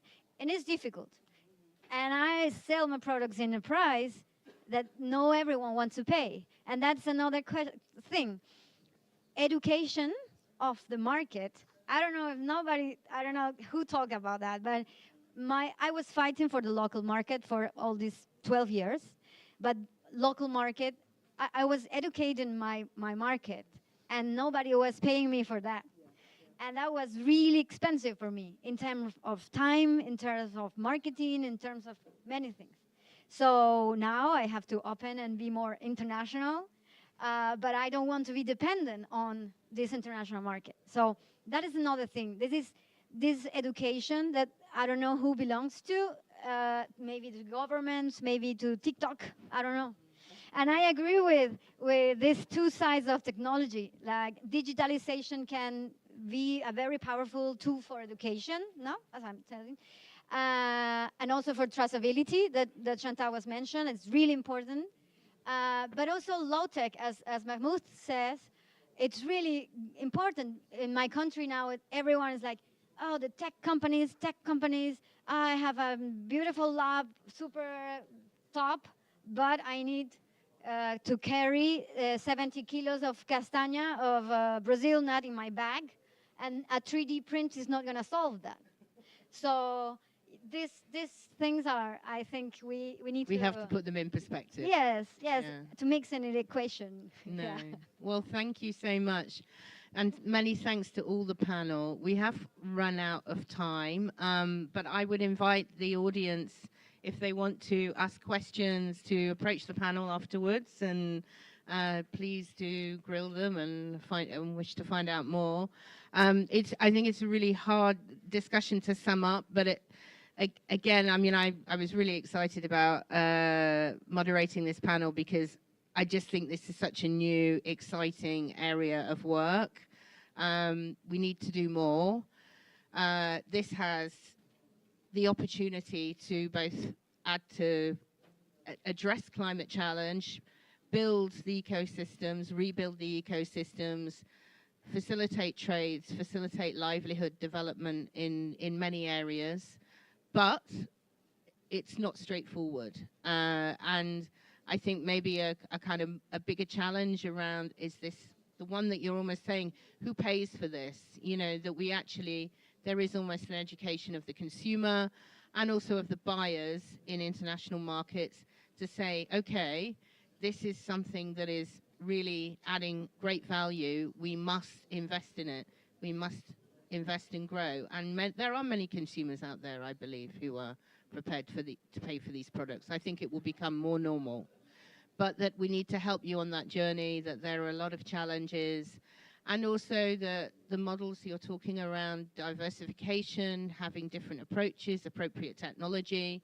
These are all really important, and I hope that we can continue to work with you, support you, and share the learning in different ways, and address that. And maybe in a few years' time, we'll come back and have a conversation. You'll be telling us about all the successes and achievements and how these models are being replicated across the world. That's my hope. But thank you for your passion and your commitment. Thank you.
The microphone is on. Ladies and gentlemen, welcome back to paradise. I understand in this panel here we are a bit competing with the neighboring panels for noise and sound level, so I'm taking this closer. You're very welcome to a fantastic panel on decarbonizing ocean-based sectors through trade, investment and technology policies. It's a short panel. We only have 60 minutes, or we have 55 minutes left. We will start with two first presentations. My dear colleague Chantaline from the Trade and Environment branch in UNCTAD will give an introduction to the issue and the work UNCTAD is doing. And then we are really privileged and thank Didakos Jules from the Organization of Eastern Caribbean States, our dear friends where we work a lot with the beloved group of SIDS. You have the keynote. Thereafter, in order to free the comfortable seats, these two friends will sit in the first row, and the panelists who have all arrived will make themselves comfortable in the panel, and we will have some discussion. Whether or not you agree, that's how we are going to do it, and I will start giving the floor to Chantaline, please. Well, I don't have to raise the microphones. I don't have that challenge. Thank you so much, Jan. Good afternoon, everyone, and good morning, good afternoon, good evening, everywhere in the world where you might be online. My name is Chantaline Carpentier. I'm the head of the Trade, Environment, Climate Change, and Sustainable Development branch at UNCTAD, and we work very closely with Jan on the blue economy. And so the ocean, as you know, is a vital resource for our planet, generating 50% of the oxygen we breathe, absorbing 25% of the carbon emissions, and capturing 90% of the excess heat generated by these emissions. It is not only the lungs of the planet, but also the largest carbon sink, playing a crucial role in mitigating the impact of climate change. However, there's currently no global ocean economy and climate policy framework out there for measuring the global measurement or emission of ocean-based economies. For instance, the shipping industry is estimated to account for around 2.6% of global CO2 emissions, while fishing and aquaculture sector are estimated to contribute to 0.5% of CO2 global emission. The entire fishing and seafood value chain sector, not just including the fishing fleets, the contribution to global carbon emissions is about 4% of the emission from global food production. I'll let Jan mention how much shipping of the 80% of the trade of the goods that we trade is emission, how much emission comes from there, but that's much more significant. But the good thing is we also have somebody from IMO that is working closely with Jan, and they've managed to have an objective for decarbonization of the shipping industries. This is not something we have yet in the fishing fleets economy. So what I would like to do right now is basically give you a few more statistics and then give you the preludes of a report that just went online this morning on the fishing fleet sector and what we found and basically some of the recommendations that we're making. So what we did first is to look in the nationally determined contribution, because though at IMO they're doing more the international and the global level setting, what we try to do, what countries try to do, is to put into their nationally determined contribution how they're going to meet their climate targets. And we thought, okay, well, what are these countries? We look at developing countries and developed countries, and are they using the nationally determined contribution to advance their blue economy or to decarbonize the economy? And basically, as of October 2022, when we look at them, 40% of them include fisheries, 52% include coastal and low-lying areas, and 70% include marine ecosystems. Very few of them, and we invite you tomorrow to our session on NDCs, very few of them, however, link back to trade and investment as means of implementation to achieve these objectives. So there's a step there that we really think needs to happen. So to better understand the challenge ahead, let's zoom then on the case of the decarbonization of the fishing sector. And don't worry, our colleague here will tell you more about the shipping. So basically, this document is called Energy Transition of Fishing Fleet Opportunities and Challenges for Developing Countries. And what it does, it looks at the linkages between climate change, CO2 emission, and fishing fleets. It explores emerging pathways for decarbonization, including technological options, and it offers a set of economic, technological, trade, environmental, and social consideration to ensure a just and inclusive transition for the fishing fleet, particularly in developing countries. So what did we find? The fishing industry, heavy reliance on fossil fuel, contributes significantly to greenhouse gas emission. As I mentioned, the industry lacks a comprehensive global target and guideline for the energy shift in the sector. This vulnerability is particularly evident in developing countries, where small-scale artisanal fishers, as well as women workers, face increasing challenges due to very variable fossil fuel prices and the impact of climate change. That means they have to go further in the sea to fish, basically, therefore increasing their emissions. So these two are interrelated. When looking at current NDC's mitigation commitment, and by major aquatic food exporter, we found very limited or no commitment at all on ocean or fisheries by developing countries. Conversely, countries like Canada, Chile, and the Russian Federation demonstrate commitment to protecting ocean space and implementing climate mitigation adaptation measures in their NDCs. So they're making use of the nationally determined contribution to advance that goal. Asia hosts the largest fishing fleet, leading to CO2 emission, followed by Europe and Africa. Notably, certain regions and countries have made commendable strides in reducing emission through fleet size reduction, energy efficiency gains, such as in the European Union and to a certain extent in China. However, that won't be enough. And a just energy transition process for the fishing fleet needs to begin soon if we want to, and one of the starting points should be curbing illegal fishing and overfishing, which is on the agenda of the MC13 that will be held on the 13th of February. Proposing potential solutions for the energy transition for fishing fleet include various alternative energy sources, such as green biofuel, green methanol, LNG, green hydrogen, green ammonia, wind propulsion, and electric and hybrid hydrogen. Green hydrogen and green ammonia show promise, and I must say I was in the harbor yesterday, and I don't know if you guys had time to go visit the boat that is 94% ammoniac. It's pretty impressive, because that means when we wrote the report, we actually didn't have a proof of concept for ammonia. So most technology, other than those, are prototype phase, except for biofuel and NLG engine and hybrid engine, and the green ammonia, as I just mentioned.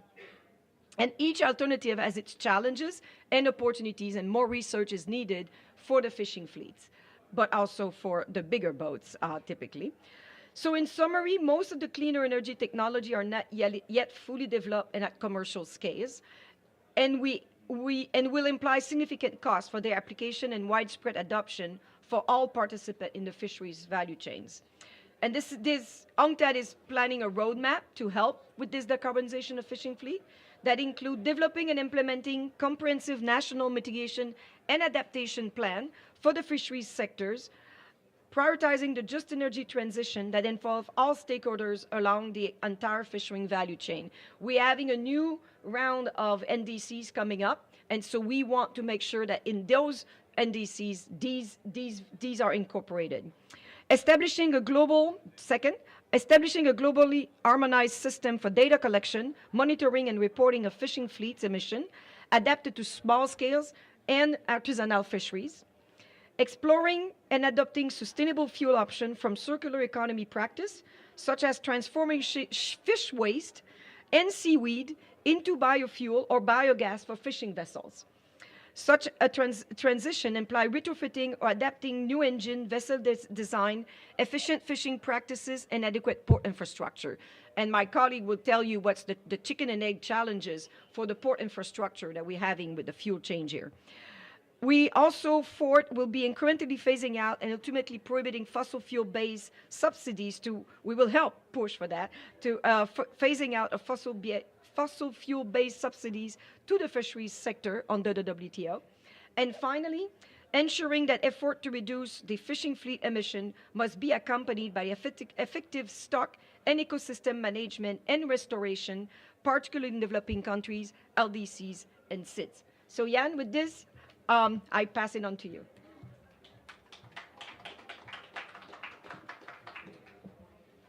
Yeah, thank you very much, Chantaline. Also very timely that we just launched the publication. So here we are in Dubai launching our publication in Geneva.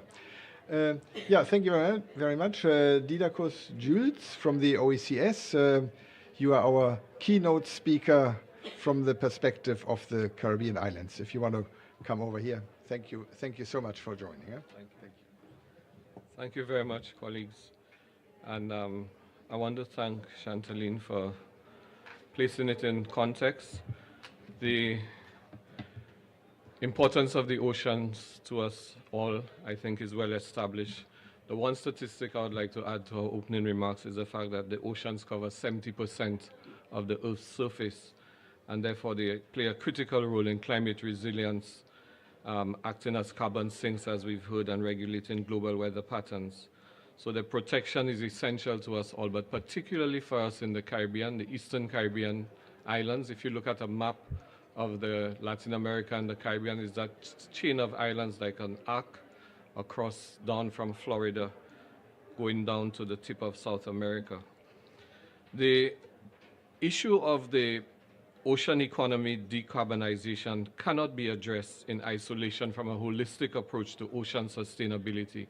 And one of the things I've noticed about the sessions in this COP is that they tend to be very topic specific. So people focus on the issues of dearest to their heart or their concern. But we always like at the OECS, particularly because we are small states and everything is connected to everything else, to ensure that we maintain a holistic perspective on what is happening. So what I want to do today is to really paint a picture of the OECS's approach to the blue economy in general in the context of the specific topic. So the OECS has developed a comprehensive framework for ocean governance and the blue economy, focusing on sustainable and resilient use of ocean resources. And there are 8 components to this strategy. One is sustainable marine resource management. That involves emphasis on conserving marine biodiversity, implementation of sustainable fishing practices to prevent overfishing, protection of critical habitats like coral reefs and mangroves. The second is the climate change adaptation and resilience, involving strategies to enhance coastal resilience against climate change impacts like rising sea levels and hurricanes, and restoration of marine ecosystems to mitigate climate change effects. The third plank is marine spatial planning, developing comprehensive plans for the use of marine spaces to balance ecological, economic, and social objectives, and ensuring that maritime development does not adversely impact marine ecosystems. The fourth is the blue economy development, promotion of economic activities that sustainably use our ocean resources, such as ecotourism, fisheries, and renewable marine energy, and creating job opportunities and enhancing livelihoods, particularly in coastal communities, while ensuring environmental sustainability. The fifth area, really critical area for us, is policy integration and the institutional framework, ensuring that our ocean governance policies are integrated with national and regional development plans, and establishing strong institutional frameworks for effective implementation and enforcement of ocean policies. The sixth area is, and this is an area of great weakness for us, scientific research and innovation. So supporting scientific research, and this we do very well. We are attempting to do with colleagues from UNCTAD and other multilateral agencies for better understanding and management of marine ecosystems, as well as encouraging innovation in sustainable marine technologies and practices. And lastly, the seventh area is community engagement and capacity building, involving local communities in decision-making processes, a vital area often overlooked, especially in areas that involve great technical expertise, because we often feel that coastal communities, the poor, the marginalized, really, what can they add to scientific arguments? They can, in fact, add a great deal. And establishing, building local capacity for sustainable ocean resource management. The involvement of these stakeholders in all of these policies is essential to their success. And lastly, regional collaboration and partnerships. So strengthening regional cooperation among ocean member states. We often say the sea has no fences or barriers, so we all exist in the same ocean space, and therefore what happens in one space impenetrably affects what happens in other spaces. So this presents a holistic approach, combining environmental conservation with socioeconomic development and resilience building. Now, we've pioneered this ambitious framework. There's been a project with the World Bank. I believe we were the first region in the world to take this approach to blue economy. And there are a number of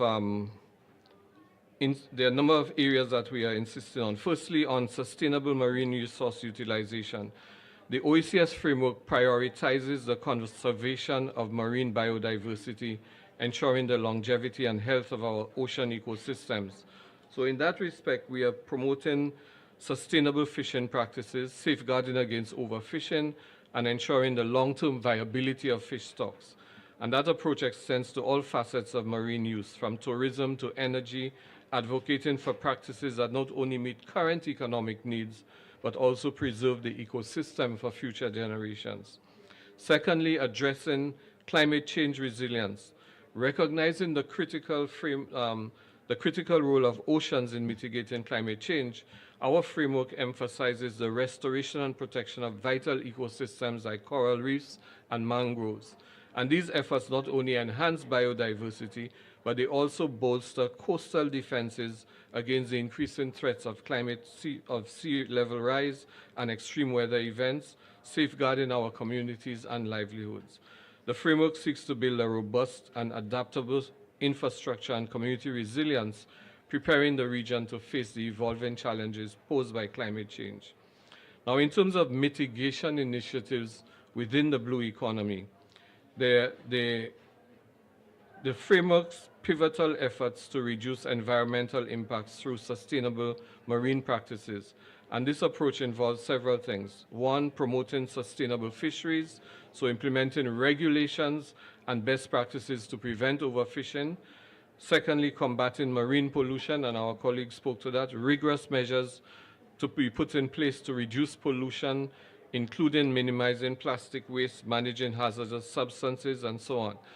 We are largely tourism-driven economies now, and it is an interesting statistic I discovered that with about 3 or 4 cruise ships in our harbors, they continue to run using their own generators.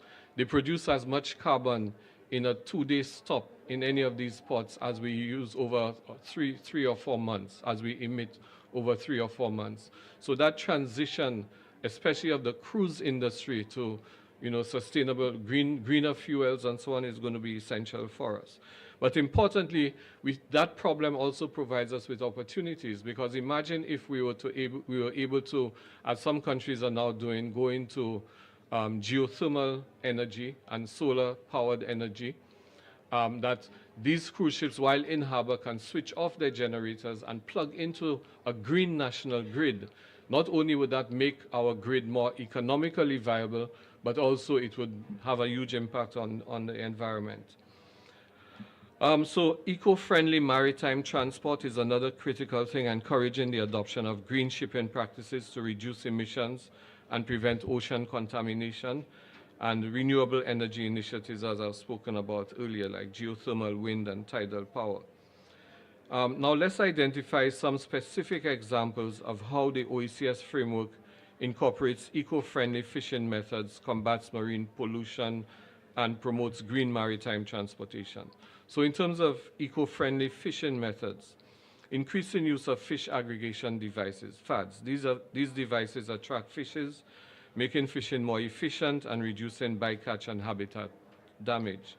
Then there's sustainable aquaculture practices, encouraging aquaculture systems that minimize environmental impact, such as integrated multi-tropic aquaculture that balances the ecosystem by using species at different tropic levels. Selective fishing gear, promoting the use of gear that reduces the unintended catch of non-target species and minimizes ecosystem damage.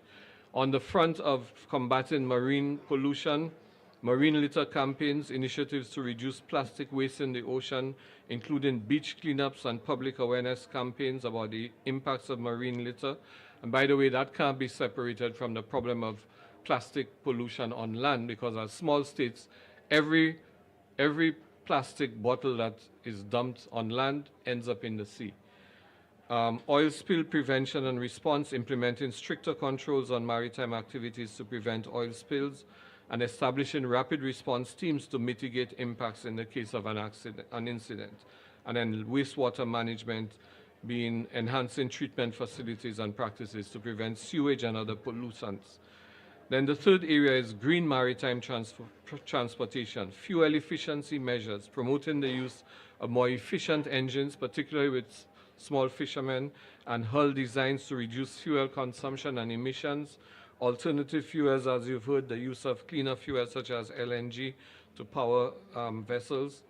Port sustainability initiatives, implementing green practices in port operations, including the use of renewable energy and waste reduction processes. Now, the key adaptation strategies within the OECS framework are specifically tailored to bolster climate change resilience, and they include the coastal protection measures, some of which I've alluded to already, with construction of seawalls, restoring natural barriers like mangroves, and implementing erosion control techniques. The ecosystem restoration and conservation, a critical part of that is involved restoring damaged marine ecosystems such as coral reefs. In many of the islands such as Grenada, you've had a lot of effort put into the restoration of reefs, and there's a strong focus on conserving existing healthy ecosystems. On the disaster preparedness and response front, enhancing the capacity of communities and governments to prepare for, respond to, and recover from climate-related disasters. And that involves early warning systems, emergency response protocols, and community education and engagement. Water resource management, given the impact of climate change on water availability, strategies for efficient water use, rainwater harvesting, and improved water storage and treatment. And lastly, agricultural adaptation, supporting sustainable agricultural practices that are resilient to climate variability, such as drought-resistant crops, efficient irrigation techniques, etc. So, although the Caribbean Sea covers, in terms of its economic impacts and obstacles, although the Caribbean Sea covers 1% of the Earth, the value of our blue economy has been estimated to be $407 billion US, which is the equivalent of 14% of our combined GDP. The proportion of our marine space to our land space is 85-1.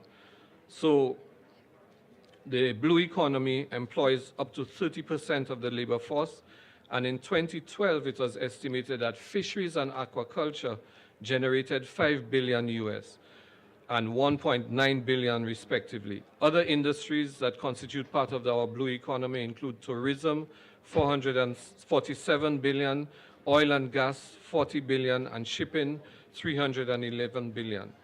So all of these strategies are in an early stage implementation, but we anticipate that the impact will result in significant boost in sustainable job creation within marine sectors, from fisheries to marine conservation, providing livelihoods while preserving the environment.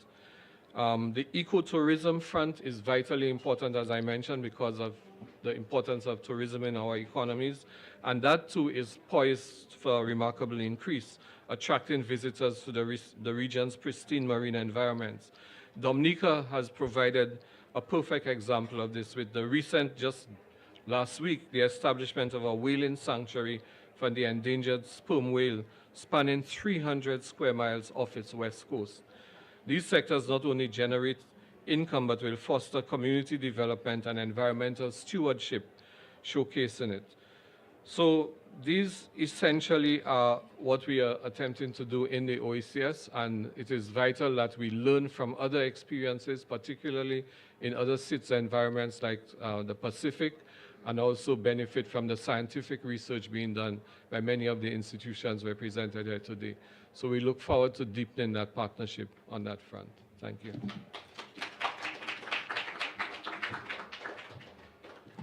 Thank you very much, both of you, for the insightful, dedicated introductions. We have 6 comfortable seats free for our 6 panelists. So if I could invite Kim, Roel, Frédéric, Charles, Bud, Valeria, and Cosmin to make yourself comfortable, please.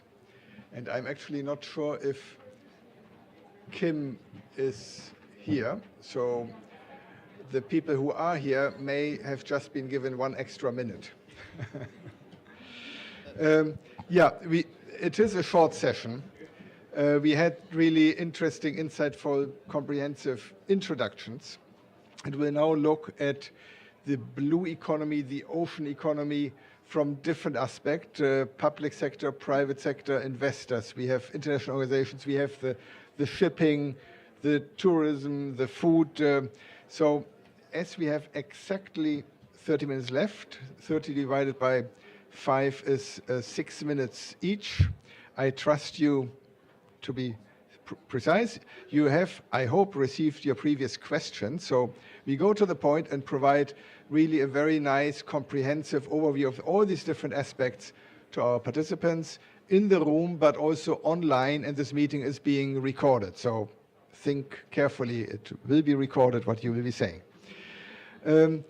Roel, you are head of air pollution and energy efficiency at the International Maritime Organization. Shipping is governed by multilateral regulations of the IMO with normally the same rules for every country, developed and developing.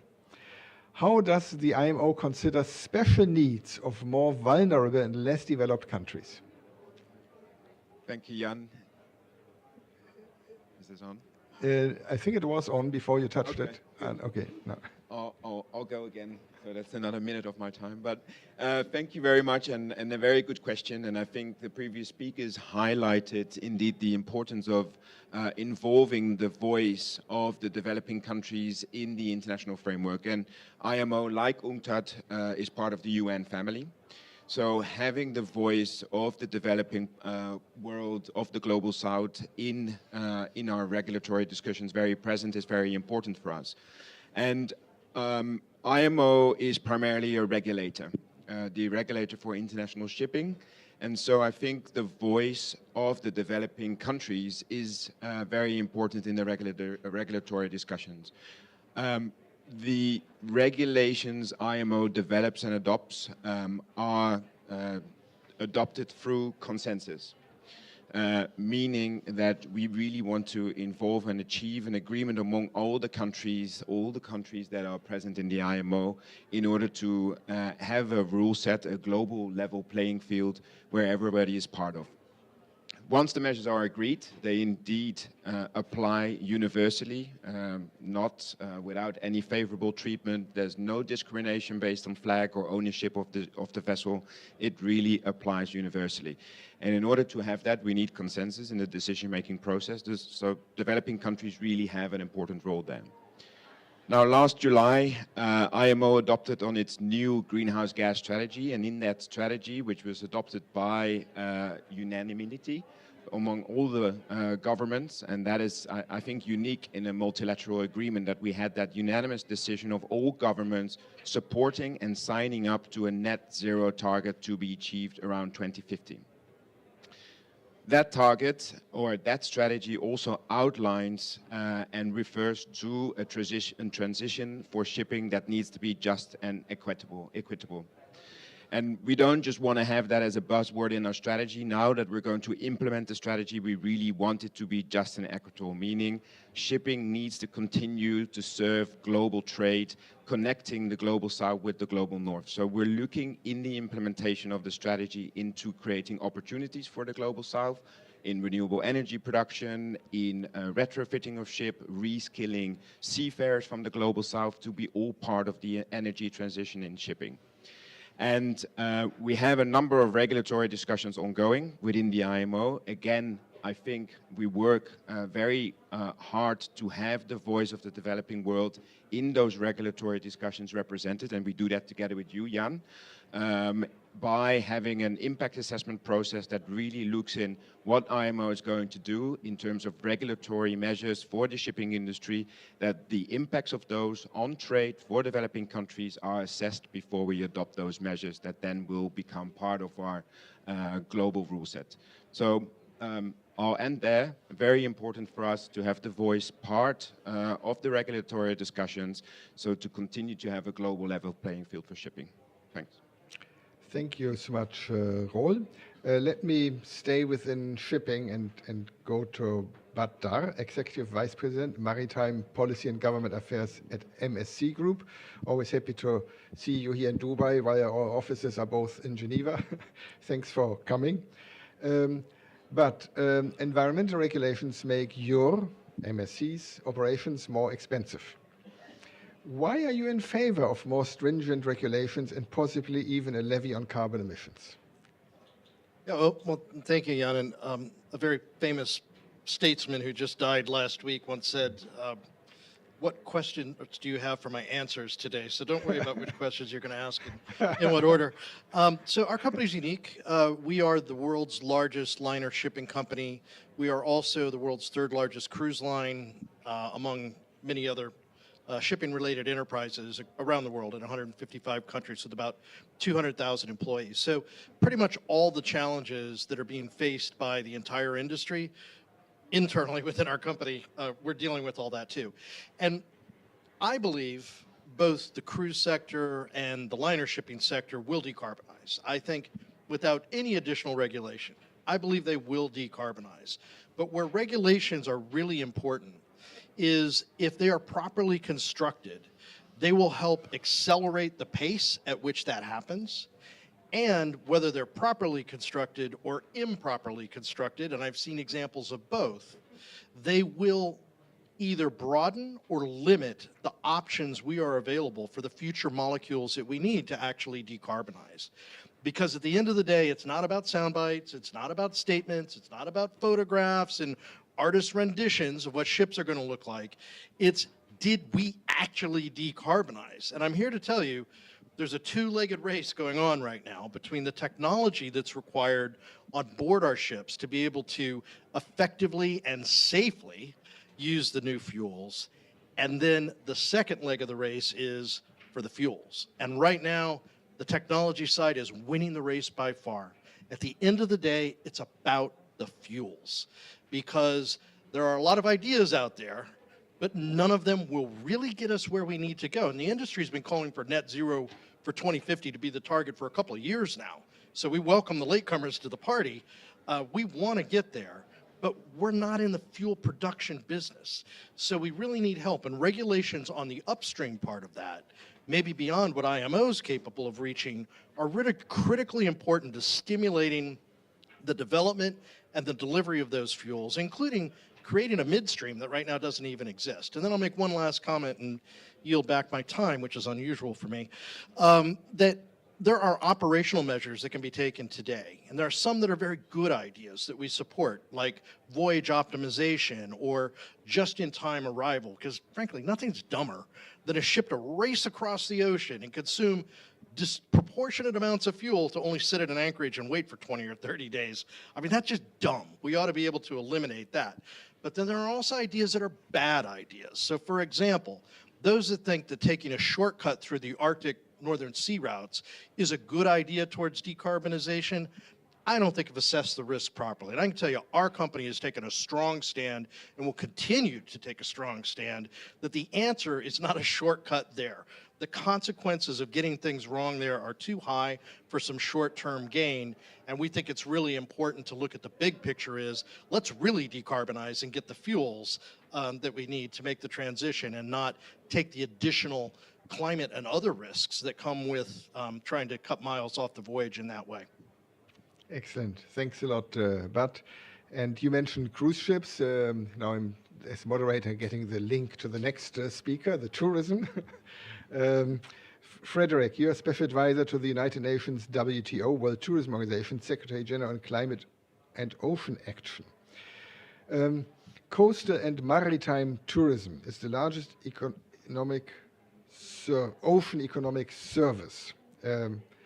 I don't know, put that question. I thought maritime transport was the, well, let's discuss. No problem. The other two questions were mine, but never mind. Okay, how could tourist-dependent developing countries enable a better transition for low or zero carbon and more sustainable tourist offer? Okay, no problem. So yes, I'm here with a hat of special advisor for the UNWTO. Yeah, the tourism is a key player in the game because it represents 10% of the global GDP and 60% of the blue economy. Most of the island states depends from tourism from up to 70%, potentially more. So there's no, let's say, transition for those island states without engaging a strong transition in the tourism industry. So the tourism is also like very much damaged since COVID. So they are trying to recover as quick as possible. And we are trying to help bringing a new paradigm and changing business as usual to start decarbonizing it. But everything that we heard since the beginning of that panel, we can bring one conclusion out of it is nothing's going to happen without a funding solution at scale. So it has been starting with UNWTO. They've been taking commitments. They've been setting up the Glasgow Declaration 2 years ago to try onboarding the private sector in the game. And what is the private sector asking for decarbonizing their industries is to invest with a de-risking mechanism that works well for them to put the private equity in the game. So we've been launching 3 weeks ago within the UN headquarters at Geneva, a one-of-a-kind blended financial platform that has the ambition to go at scale.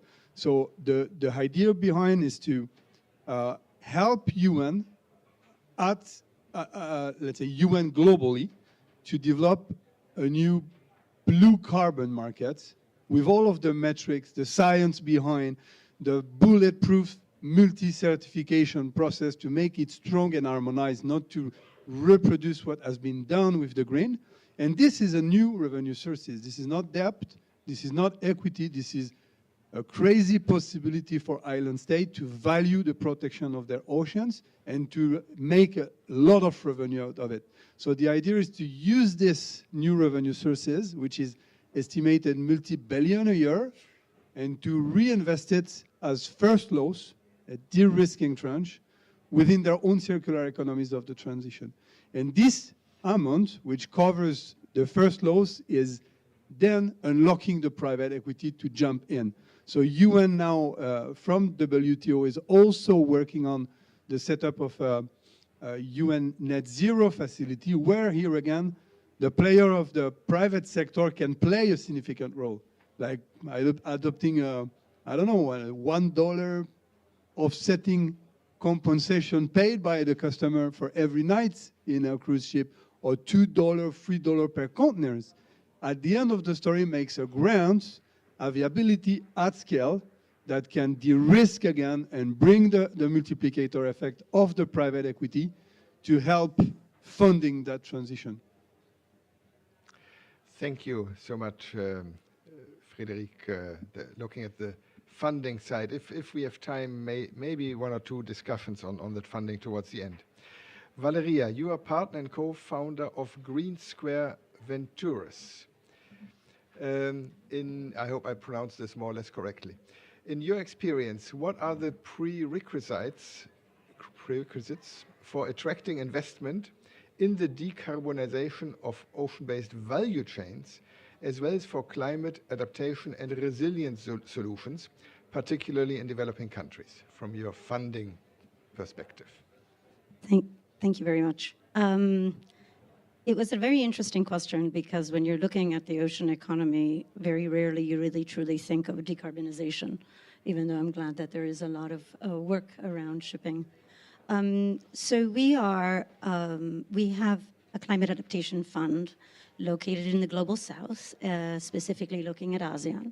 What that means is that our investment strategy is based on looking at companies that are growth companies in Vietnam, Indonesia, Malaysia, and building them up with resilience, giving them the capacity to start looking at tools on how to build with greater resilience, whether it's infrastructure, energy, food sources, or sustainable agriculture. So how does fisheries value chain on the blue economy come into place? We've also been a member of the UNEP-FI Seafood Finance Working Group for 4.5 years. We were partnering on the guidelines for sustainable investing in the blue economy and also for the target setting for climate adaptation. What that means is we do look at how can we reduce the consumption of water? How do we use microgrids in order to provide for energy, specifically looking at solar? And also how do we optimize cold chain according to the Montreal Protocol? So if we're looking from the purely private perspective, these are two different sectors. One is livelihoods and the other one is energy. So I'll talk a second about cold storage. Cold storage is vital in climate adaptation. It's actually vital in economic development for the global south. But it's also an entry price that is actually quite challenging. In the past, we had philanthropy with a different company in conservation finance. We had philanthropy donating cold storage facilities. One of the challenges with that is that there is no O&M or no instruction, no upskilling on how to make them work. And sometimes the cold storage facilities are not actually adequate for the small island community, meaning the grid is not able to actually provide the energy that is required. So what we're looking at is instead of bringing cold storage facilities from the Western world, why don't we actually build them in country using manufacturing knowledge from the Western countries, but bringing it with upskilling the population and at the same time creating jobs, creating a local economy and creating a market. So that's really our strategy in the fund, is to create companies, grow them, and then leave them in country to flourish and to build a greater market that we can trade. So when it comes to cold storage, there's two things that we're looking at. Size, so that it's really benefiting both smaller communities and also commercial fisheries companies. That leads us to the value added to aquaculture. So sustainable aquaculture is extremely interesting if it's done right. But currently, a lot of sustainable aquaculture projects are done using diesel fuel, so they're not decarbonized. So the way that we're approaching this is how to do a regenerative water treatment, how to take out and store the CO2, how to decrease the amount of feed and make sure that it's only sustainable feed. And one of our partners is currently doing actually a project, so I'm happy to answer questions, in Madagascar on eels. And the interesting part is that it was an aquaculture project that already existed. And then when the cyclone hit, there was damage. And we found that to fall into the climate adaptation targets, you need to bring it inland. So no longer in the water, which can be very damaging to marine biodiversity if there is a climate shock. And what we have done is by putting it inland, we're able to monitor and make sure that certain targets are met with a lot, and indoors as well. So it's protected by climate shocks. Thank you. Thank you very much, the perspective and the practical example. Last but not least, Cosmin Chivu, you're project officer at the IOI, International Oceans Institute, and Malta. How can ocean literacy successfully contribute to effective decarbonization strategies in ocean-based sectors? And what measures can ensure its accessibility and impact in developing countries? Thank you very much, Jan, for the excellent question. Basically, at the IOI, which is through a capacity building organization, we firmly believe that ocean literacy is the linchpin in basically all our pursuit of effective decarbonization strategy in ocean sectors. By promoting awareness and cultivating a sense of responsibility among stakeholders, we can all lay the groundwork for informed decision-making and the adoption of sustainable practices in the crucial sectors that the other speakers mentioned. Additionally, to ensure the accessibility and impact of these educational initiatives, a multifaceted approach is necessary. What I mean by this is that we need more tailored programs developed in collaboration with relevant stakeholders, which should address the specific needs in developing countries while taking into account their economic, social, and environmental contexts. The IOI, through its newest flagship program, the International Ocean Academy, stands as a testament to these efforts of building ocean literacy, and we're doing this especially in developing countries. What we found out is that by increasing ocean literacy, we lay the foundation for more informed decision makers, and this trickles down and up to all levels. In our courses, we concentrate in providing regionally relevant and locally relevant ocean knowledge so that the attendees can understand holistically all the ocean processes and basically how the ocean, climate, and trade nexus works in real life. And we do this now for what is appearing to be a changing future. This integrated approach, coupled with the partnership and the incorporation of ocean literacy into broader sustainability education, hopefully down the line amplifies the positive impacts of many more ocean approaches. In doing so, with an ocean literate critical mass of stakeholders, we are basically working towards and striving for a sustainable and resilient future for our ocean, and especially for the communities which depend on it. Just to give you an example, the IOI Ocean Academy consists of 20-hour lectures offered to everyone. We do not concentrate only on children. We also approach adults in specific ocean-related fields. They come free of charge, the courses, are overseen by the IOI and delivered by local experts. And we do this in local languages, trying to avoid the English centrism which has been present up till now. And this comes always with the holistic view of the ocean and its issue. Thank you. Well, you got the applause in name of all the panelists, I guess. Thank you for this very nice sequence here, concluding with the capacity building. And thank you all for being precise. So we actually have another 7 minutes for a final question and thought. And just earlier this morning, some of us were on a panel which was a similar topic, but focused on maritime transport. And as a moderator there, I abused the microphone and said the following. All the previous energy transitions, the decarbonization of maritime, but also of others, went from a less efficient technology to a more efficient and saved money. They were self-funding, going from rowing to wind, from wind to coal, from coal to oil, was in a way self-funding.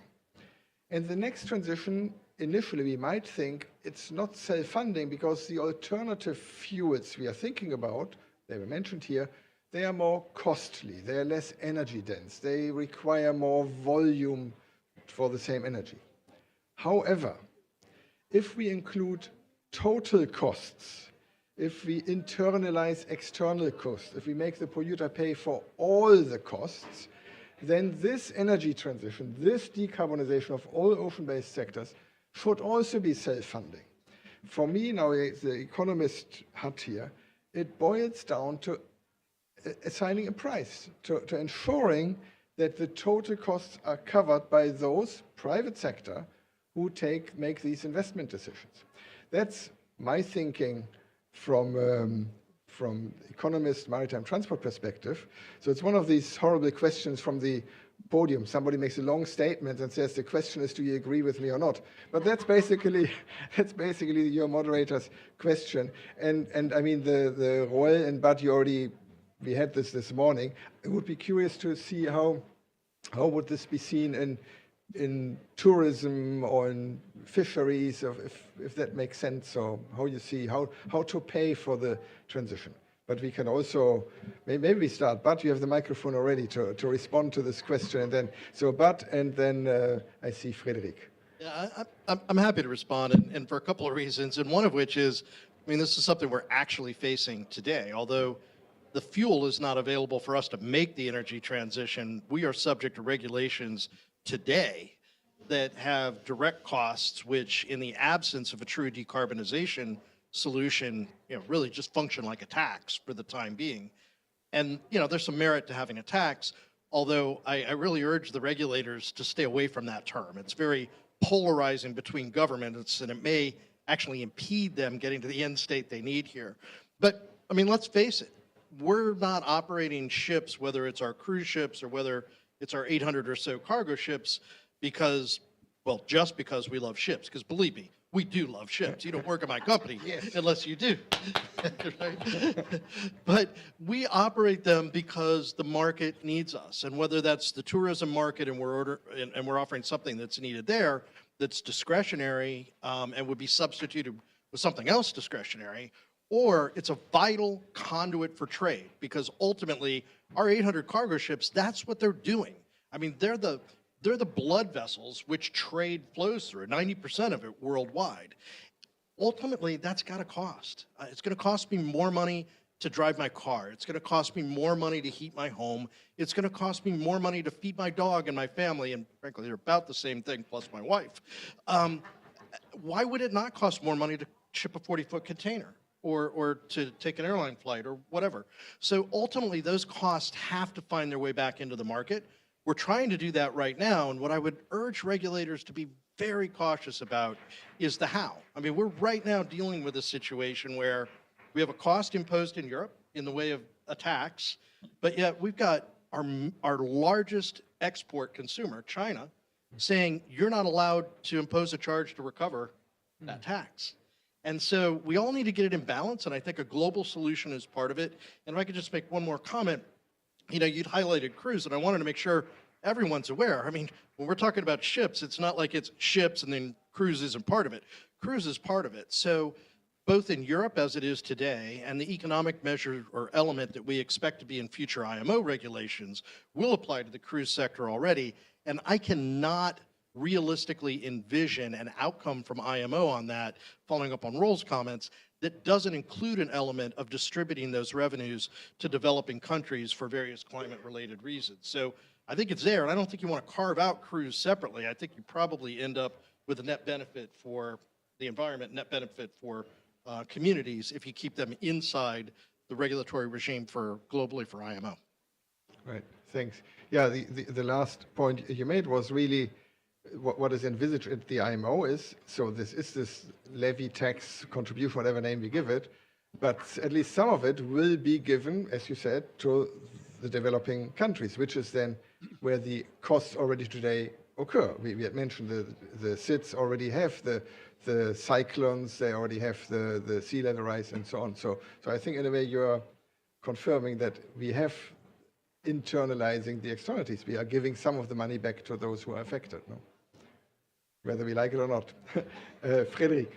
Okay, so I'm going to jump on the topic of the shipping and the cruise ship. I'm not the expert, so if I say things that are not good, tell me. But what we see here, an industry with leaders that are really committed to transit. Technologies are existing, mostly, and still they cannot transit properly because of many kind of points. The first one is that they have to harmonize certainly to go with the same technology, not to have multiple fuels to be produced and distributed all around, no? But the second point is certainly the overall cost to make it, what it is to make that industry to transit properly. 500B, potentially more, no, to get it at scale.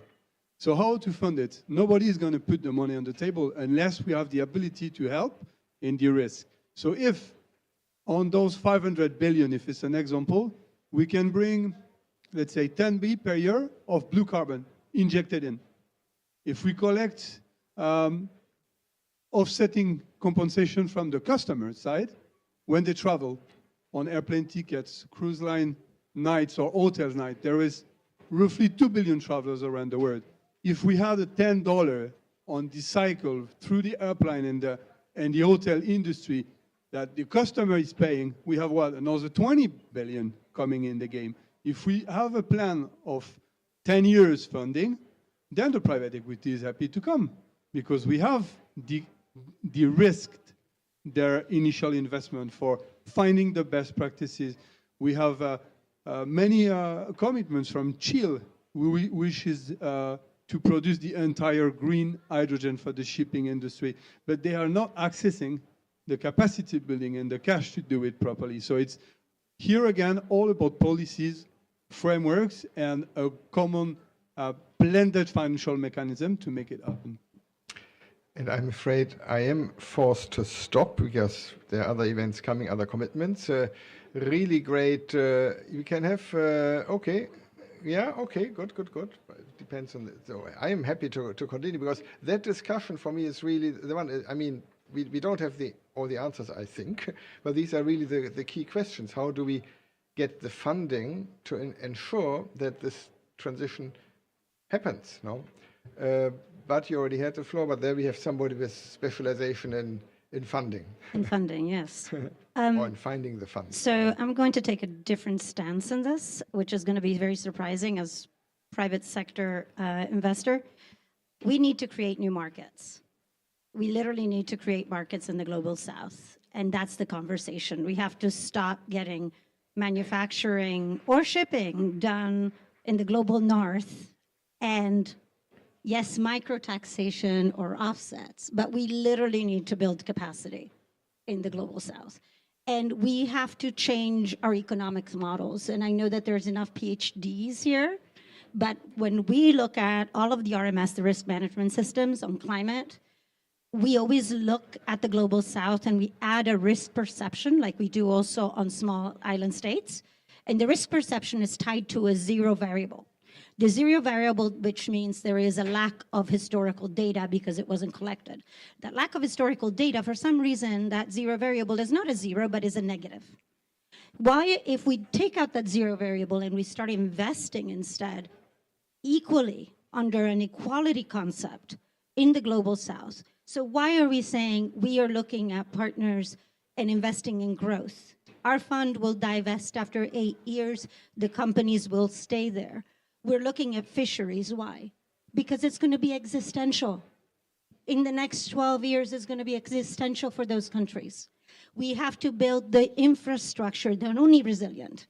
And so when it comes to shipping, which I understand the margins are actually pretty small, and the consumer, sure, if I want a box shipped, will I pay 10 cents more? Absolutely.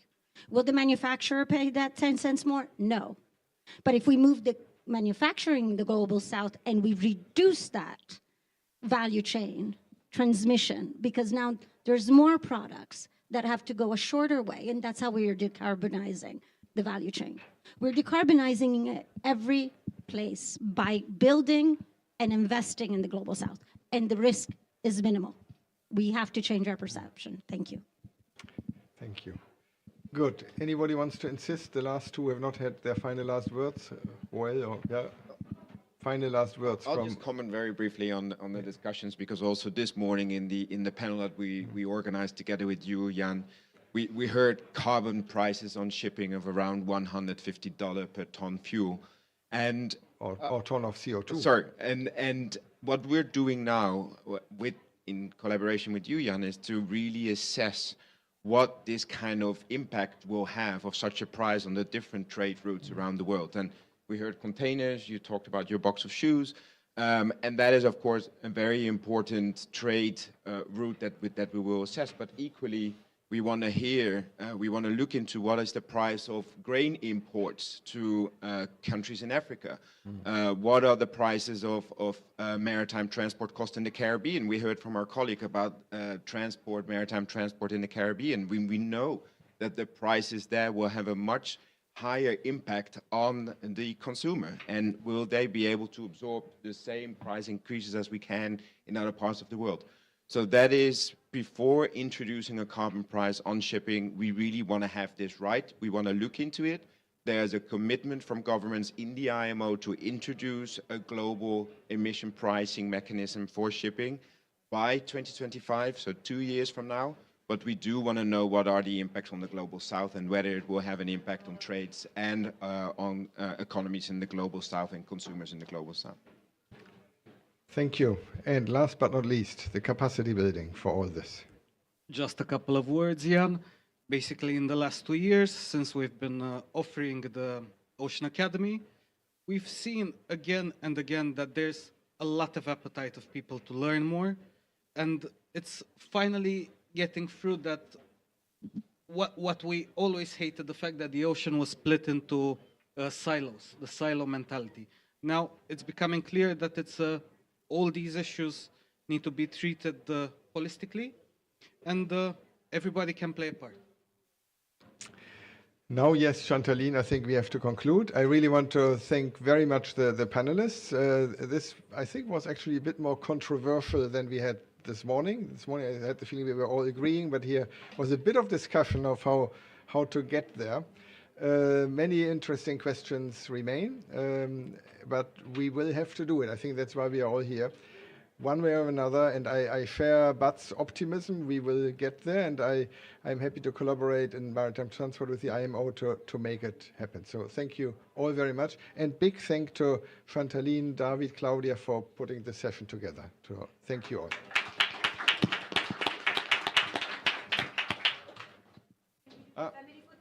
One family photo. It's natural, spontaneous.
Okay, good afternoon, everyone. Thank you so much for joining this IRENA-WTO session, which is to launch our new report on trade and green hydrogen. I have a great pleasure of having as a keynote speaker the Deputy Director General of the International Renewable Energy Agency, IRENA, Deputy Director General Gauri Singh, who's here with us.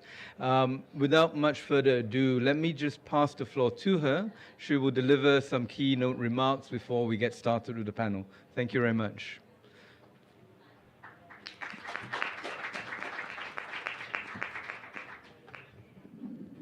Thank you so much.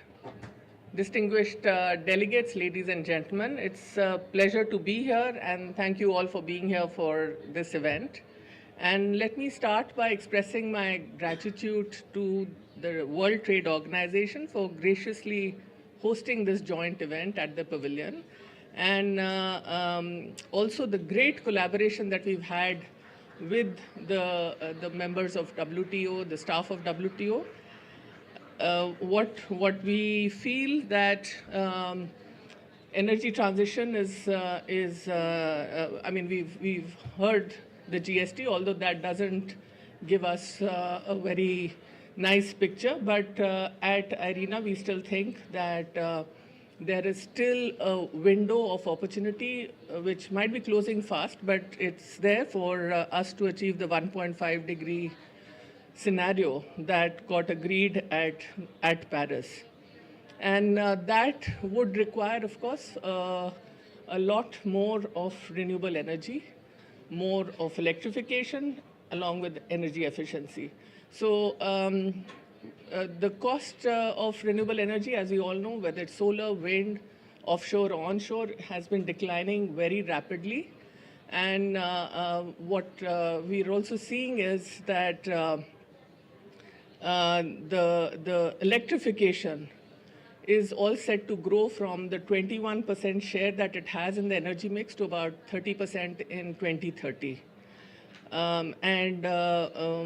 So we do think in our, I mean, the scenario that we've done at IRENA, that electricity will be the main carrier of energy in 2050, with over 50% of global energy consumption. So while it's imperative to acknowledge that not every facet of our energy consumption can seamlessly transition to electricity, there are instances where direct use of electricity will face obstacles, and that's where green hydrogen, with its transformative potential, serves as a complement to the renewable electrification, offering a very viable solution to the hard-to-abate sectors like heavy industry, shipping, aviation, and also seasonal energy storage. So considering all these applications and the flexibility that green hydrogen offers, IRENA estimates that hydrogen and its derivatives would satisfy about 14% of the total final energy consumption in 2050 in the 1.5 degree scenario. But if we're looking at where we stand currently in terms of green hydrogen, well, we do have about 95 million tons of hydrogen that gets produced, but that's mostly through fossil fuels, natural gas mostly. And if we are to move into this net zero scenario, which means by 2030, we need to get to about 125 million tons by 2030 and about 523 million tons by 2050. So it's a huge exponential leap that this sector has to be able to take. And along with that, the electricity that will be required, if you look at the current electricity that's comes from the entire deployment of sources that produce electricity, we would need almost an equivalent amount of renewable energy to satisfy this need. So it's a big step change that we're moving towards.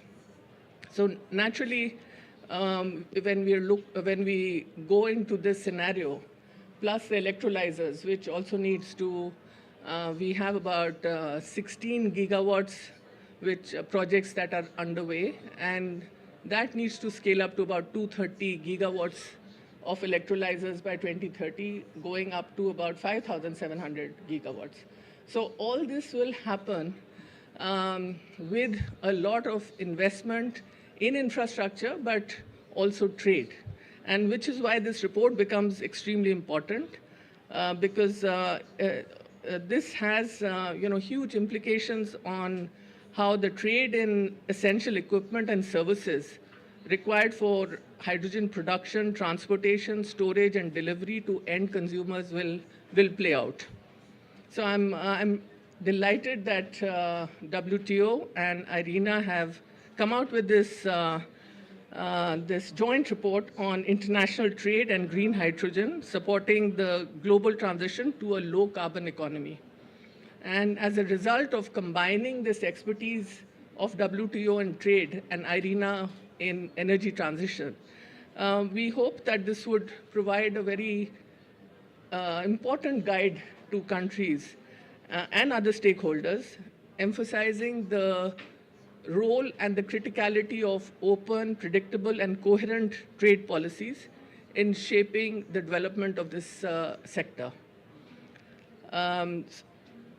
Let me also highlight that when we ask for a just energy transition, we cannot forget the role that developing countries will play in this, and the development of the ecosystem of green hydrogen can actually have multiple socioeconomic benefits, including improved energy security and affordable clean energy access. So technical assistance from advanced economies is also equally important for creating an enabling environment for scalable green hydrogen. So I just want to end by giving you some of the highlights of this report. And I think it's probably better for me to actually speak about the 4 or 5 actions that this report has really called out for. The first is committing to reducing trade barriers along green hydrogen supply chain, because open trade can lead to driving down cost and fostering technology access and will spur development. Secondly, the quality infrastructure, which is the backbone of sustainable, safe, and durable products and services, and engaging in the discussion on international standardization for green hydrogen is critical. Thirdly, to achieve the global net zero emissions by 2050, substantial investments in hydrogen value chain will be required, and governments should phase out fossil fuel subsidy and, in fact, divert that funding to green hydrogen. Also, the report highlights that that governments should also consider sustainable procurement policies, especially because they play such an important role, whether it's procuring green steel for construction or in fertilizers getting green ammonia. And finally, the action should pursue cross-border coordination and collaboration as an imperative. And we encourage dialogue to address potential hydrogen-related trade policy issues through avenues like the IRENA's collaborative framework on green hydrogen and the WTO-led Aid for Trade initiative. So let me conclude here by again expressing our gratitude to WTO for this excellent collaboration and the final product. Thank you so much.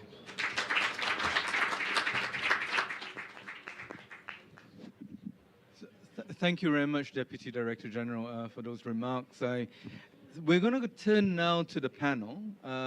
We have a very esteemed panel of experts here, and I'll try my best to run this as a conversation. We probably have something like possibly 2 rounds, maybe 3 rounds of questions. And let's see where we end up. You know, we had a really animated discussion this morning on oceans and fishery subsidies and climate action, and, you know, looking forward to your remarks as well. I think we already heard from the DDG on the report, which if you haven't seen yet, this is the report that we have between IRENA and WTO. It's on international trade and green hydrogen. And I think the DDG already said very nicely the thinking behind the report and the type of policies that we thought were so important to have a discussion on. And if I could turn first to my first panelist here, which is Mr. Gassam Wakim, who's the Production and Export Director, Zero Carbon Fuels, Clean Air Task Force. I mean, Mr. Wakim, could you tell us a little bit more about the key sectors where green hydrogen deployment makes the most sense, and how do you see the role of trade in that particular mix? Thank you. Yes, good afternoon, everybody. Thank you very much for inviting us, Clean Air Task Force, to the panel. Where we see the top priorities for hydrogen deployment is exactly where it's used today in industry. So refining, ammonia, methanol, and steel. And so it's one of the reasons is because, again, 95% of hydrogen today is consumed where it's produced, and there's a reason for that is because of the physical and chemical properties of hydrogen. So that's where we think, you know, you can get the most benefit from using hydrogen or low carbon hydrogen. The second would be in transportation applications. That's a bit more complicated because of the different value chains where hydrogen will be used, not necessarily directly, but more as a feedstock for in sustainable aviation fuels, for example, or for derivatives such as ammonia or methanol. Although there will be challenges using green hydrogen for methanol production because of the sourcing sustainable and cost-effective source for carbon. And then, so those are the two primary roles where we see green hydrogen. We don't see a role for hydrogen for decarbonizing the power sector. We do see a role for potentially green hydrogen as a form of long-duration energy storage in a fully decarbonized power sector. So that's in terms of what our views are in terms of the use of low-carbon hydrogen in industry and transportation. And the second part of the question was around trade, right? Yes. Regarding trade, we think that hydrogen will be traded not as hydrogen, and it won't be cracked back into hydrogen, whether maritime or otherwise. The vast majority of trade would be in the form of products, so hot briquetted iron, methanol, ammonia, and transportation fuels. Yep. So thanks so much for being very clear on the sectors and what we're talking about in terms of the role of trade. If I could turn to Ms. Shanta Bali, the Chief Climate Scientist of Fortescue, again, a similar line of question, if you like, thinking about trade policies in the context of Fortescue's green hydrogen project. Could you give us some specific examples on the interplay of trade policies, green hydrogen, some of the work that you're doing, and how we could use trade policies to help scale up? Yeah, so I don't know if any of you have seen it, but we've got a ship, a 75-meter ship in the marina called the Green Pioneer. She's an old workhorse from the Northwest Shelf of Australia gas industry. And in about 3 months, about 101 days, some oil and gas engineers that joined Fortescue recently converted it to run on a blend of ammonia and biofuel. And it's quite interesting because currently it's illegal to run a ship on ammonia in international waters. But we've been working, so we worked with Singapore government, very progressive, really keen to put their necks out and help us. And we developed approval systems with them and safety standards with them for seafarers on our boat that can now be scaled globally. But there's still a lot of work to do. So we're calling on ports and governments globally to fast track those kinds of policies that will enable, because it's an interesting little microcosm, because it's not just, it's ammonia on a boat, so it's as a fuel, but we also need that in order to enable the shipping trade, right, to decarbonize the shipping trade of all sorts of green products. So it has quite big implications. And then beyond that, we have you've probably followed Andrew Forrest for some time, and all the, we've talked a lot about hydrogen for years. And today was, I mean, not today, but this month was quite exciting because we went to final investment decision on 3 projects. 2 of them are green. Well, there's a green ammonia project a green hydrogen project in Phoenix, Arizona, which will be used for long haul trucking. And then we have a green hydrogen project also in Gladstone in Australia, which will be right next to our electrolyzer manufacturing facility. And then we have some really other exciting ones, which are just around the corner. And you talked about sort of emerging countries. Kenya is just such a great place to do green fertilizer from green ammonia using geothermal. So for us, that one's possibly the most exciting one because it's demonstrating that hydrogen it's just got so many different applications beyond just energy. And I fear that the debate around hydrogen has been hijacked, and it's particularly in Europe, and saying, oh no, we don't want to use it for heating, that's fine, but it's got just so many other applications that are critical. So yeah, watch the space on that one. Well, thanks so much, Shanta, and we've spoken a bit about the sectors. We've talked a bit about the projects that you're in the Fortescue space. I'd like to turn now a little bit to finance. I mean, we've spoken about trade, but a lot of trade is only possible with that financing behind it. So here I'd like to turn to Mr. Pradeep Tarakan, who is the Director, Energy Transition in Asian Development Bank. We often hear when we have this conversation with trade people that renewable hydrogen is more costly to produce than fossil-based hydrogen. And they point to the need for finance and financial support. That's a bit out of the scope of trade and trade policy. But there's clearly a strong link here between trade and finance. So be interested to understand a bit better from what the Asian Development Bank might be doing, or more generally in this space of finance supporting trade. Thank you. Thanks very much. It's working, right? Yeah, thank you very much, and thanks to WTO and IRENA for having ADB at this panel. Really interesting topic. So very briefly, because I see we're the only multilateral on the panel, so ADB is a multilateral development bank. We're based out of Manila, 64 member countries, and we essentially serve infrastructure financing needs and other development needs of developing Asia Pacific.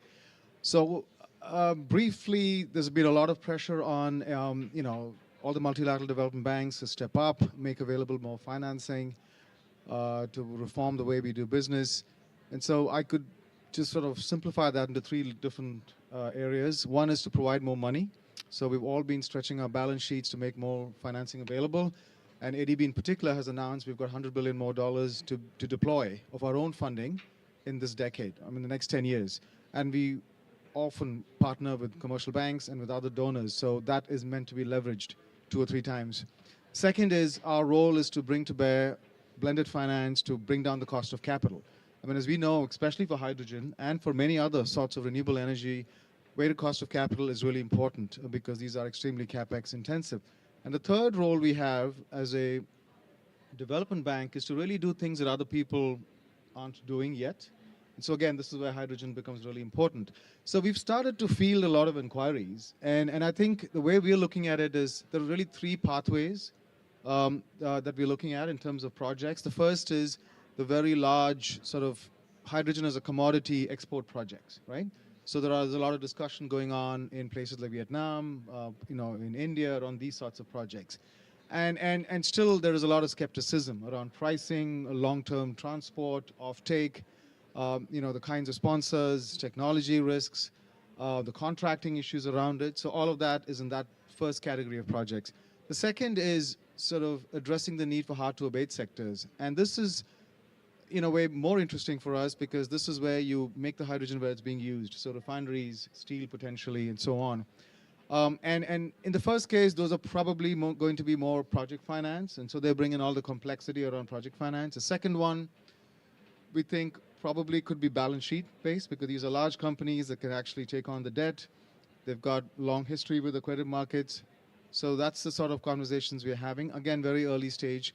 The third sort of pathway, and I'd be interested to sort of hear from the panel as well, is something that we aren't hearing enough about. And I think this is really using hydrogen for local applications and hydrogen for essentially, decentralized production of hydrogen from biomass, potentially for, localized applications. I mean, given transport costs, I think this is an area we're missing out on, especially for a development bank. We don't want to lose that picture. I mean, I can draw an analogy with the power sector where we kind of over 100 years moved into very large centralized operations, and now we're going the other way into decentralized power. So as we develop the hydrogen infrastructure, let's not forget that and make sure that we're actually working on all three pathways and look for ways in which developing Asia Pacific, developing Africa, developing Latin America can also benefit from hydrogen. It could be for fuel cells, for heavy tractors, agriculture tractors. It could be for short haul trucks.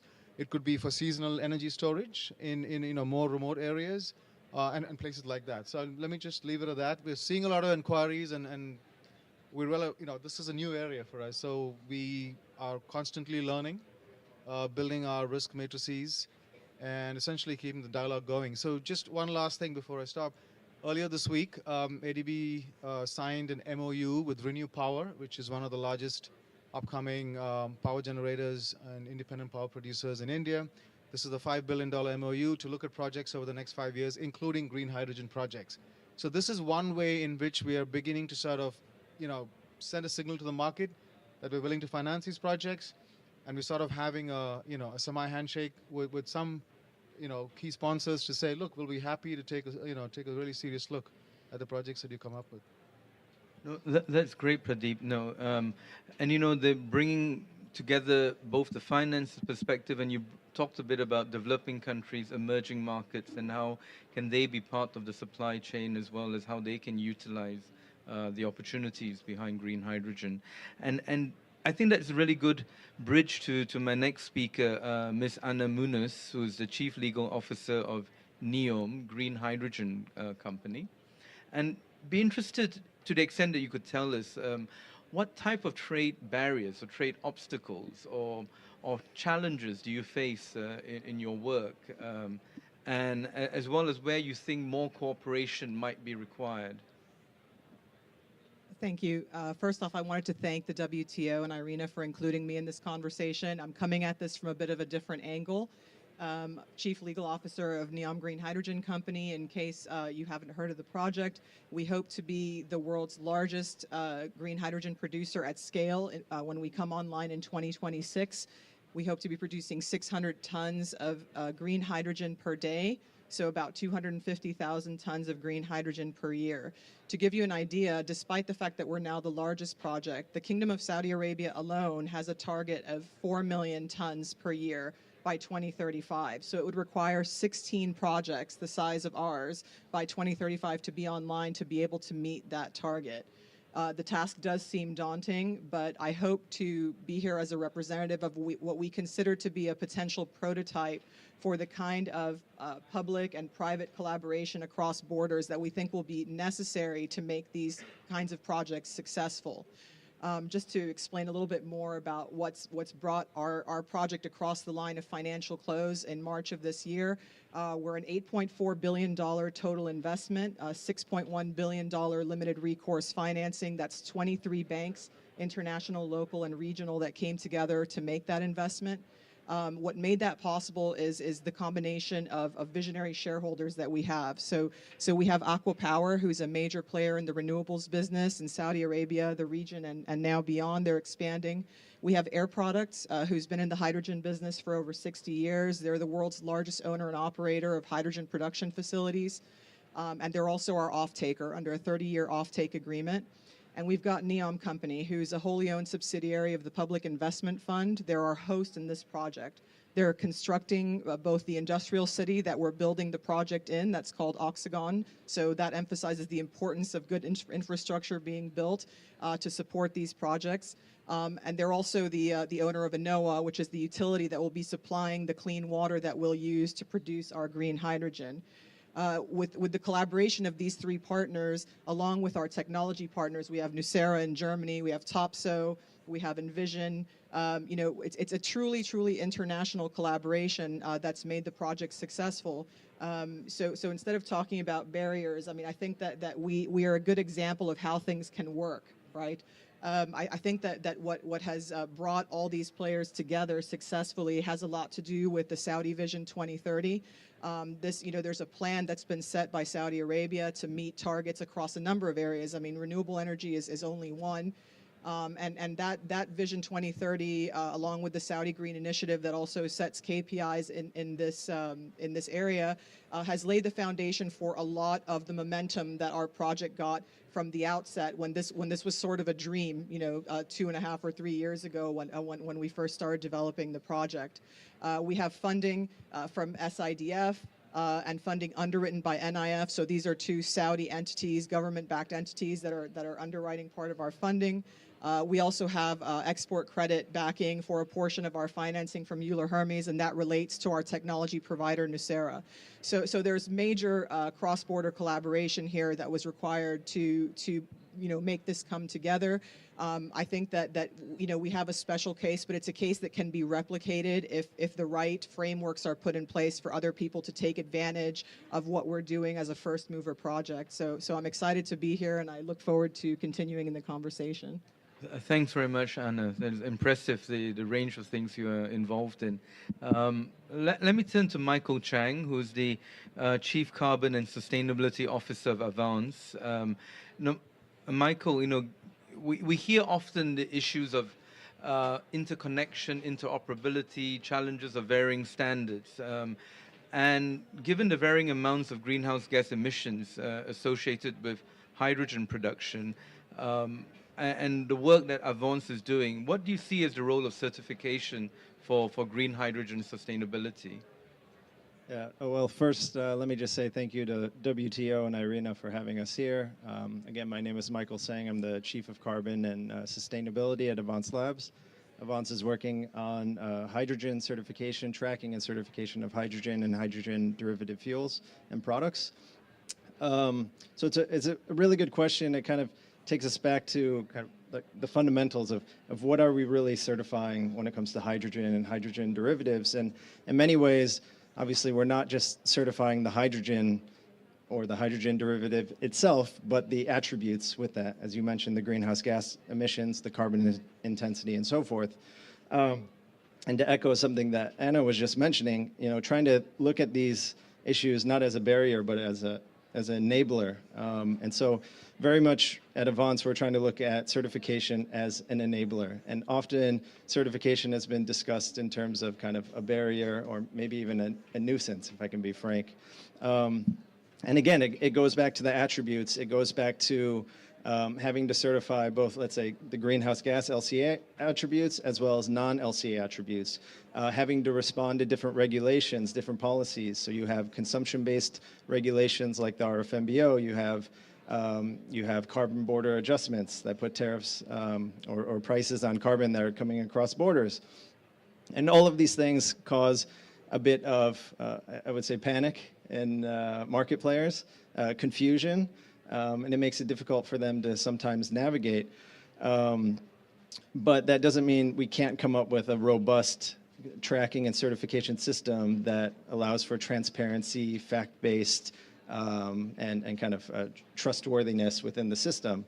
And so I have a few quotes here from previous IRENA and reports that came out earlier in 2023 from IRENA and RMI, where they mentioned that the current landscape of certification and certification schemes are still inadequate to enable international trade.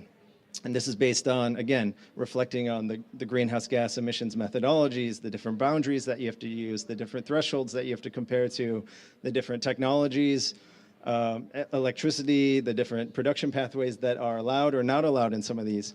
So of course, with all these differences, some would say that, well, we haven't reached a point of maturity where we can enable trade through certification. But speaking to the WTO IRENA report that was just released and why we're here, there was an interesting quote that says, ultimately well-designed labeling measures could facilitate flows of green hydrogen and its derivatives. So I think what this does is it foreshadows and kind of speaks to that certification, if done in a certain way, could unlock or enable trade. So that's very much kind of the standpoint that we come from.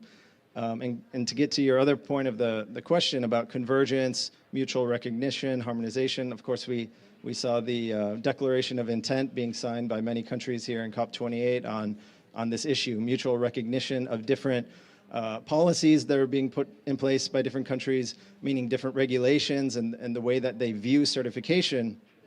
And so we do feel that that is a key and necessary feature of a certification system, to have kind of mutual recognition. But, you know, speaking about convergence, harmonization, we feel that this will only come up to a certain point. You can converge on principles, you can converge on quality infrastructure and trying to get towards a target of, let's say, harmonization, but for reasons that might be political, it might be regulatory, even the greenhouse gas methods themselves, there will be always kind of this elusive feature to trying to harmonize 100%. So what I'm trying to say is that there's always going to be differences. And going back to this point about labels, if you're able to come up with a system that can recognize these differences, put in place systems, it could be software, it could be other infrastructure, that is able to kind of manage these in an efficient, effective manner, you could use labels to respond to different offtake markets and enable the flow of hydrogen derivatives. Thanks very much. It was great to have that clarity on what we're trying to do with the product and how do we describe the actual product of green hydrogen. If I could go for second round and bring into perspective here more of developing countries and of emerging markets, you know, do they have a comparative advantage? Do they have a so-called green comparative advantage? We've been talking a bit about this at WTO. In the production of green hydrogen and therefore in the trade of hydrogen. What do you see? You know, is it possible to think of this as something that developing countries can really make an opportunity out of? And if so, what are some of the levers that are needed to help realize such an opportunity? Don't know if you'd like to start on this, Mr. Joachim? Yeah, sure. Thank you very much for the question. So in terms of developing countries, I think one of the drivers of this hydrogen trade is based on the differential in the production cost for green hydrogen between, you know, the areas that don't have renewable resources, sun and wind, and the areas that do. However, in general, the areas that do have these, you know, strong wind and solar resources, when you put PV and wind, and depending on the profile, you can get really low levelized costs of hydrogen production.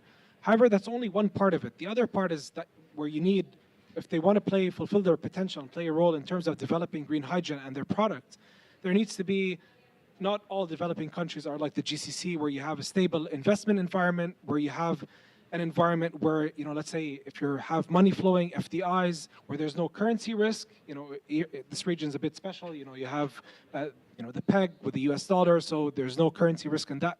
From that point of view, not all developing nations have that. You need a very strong regulatory environment.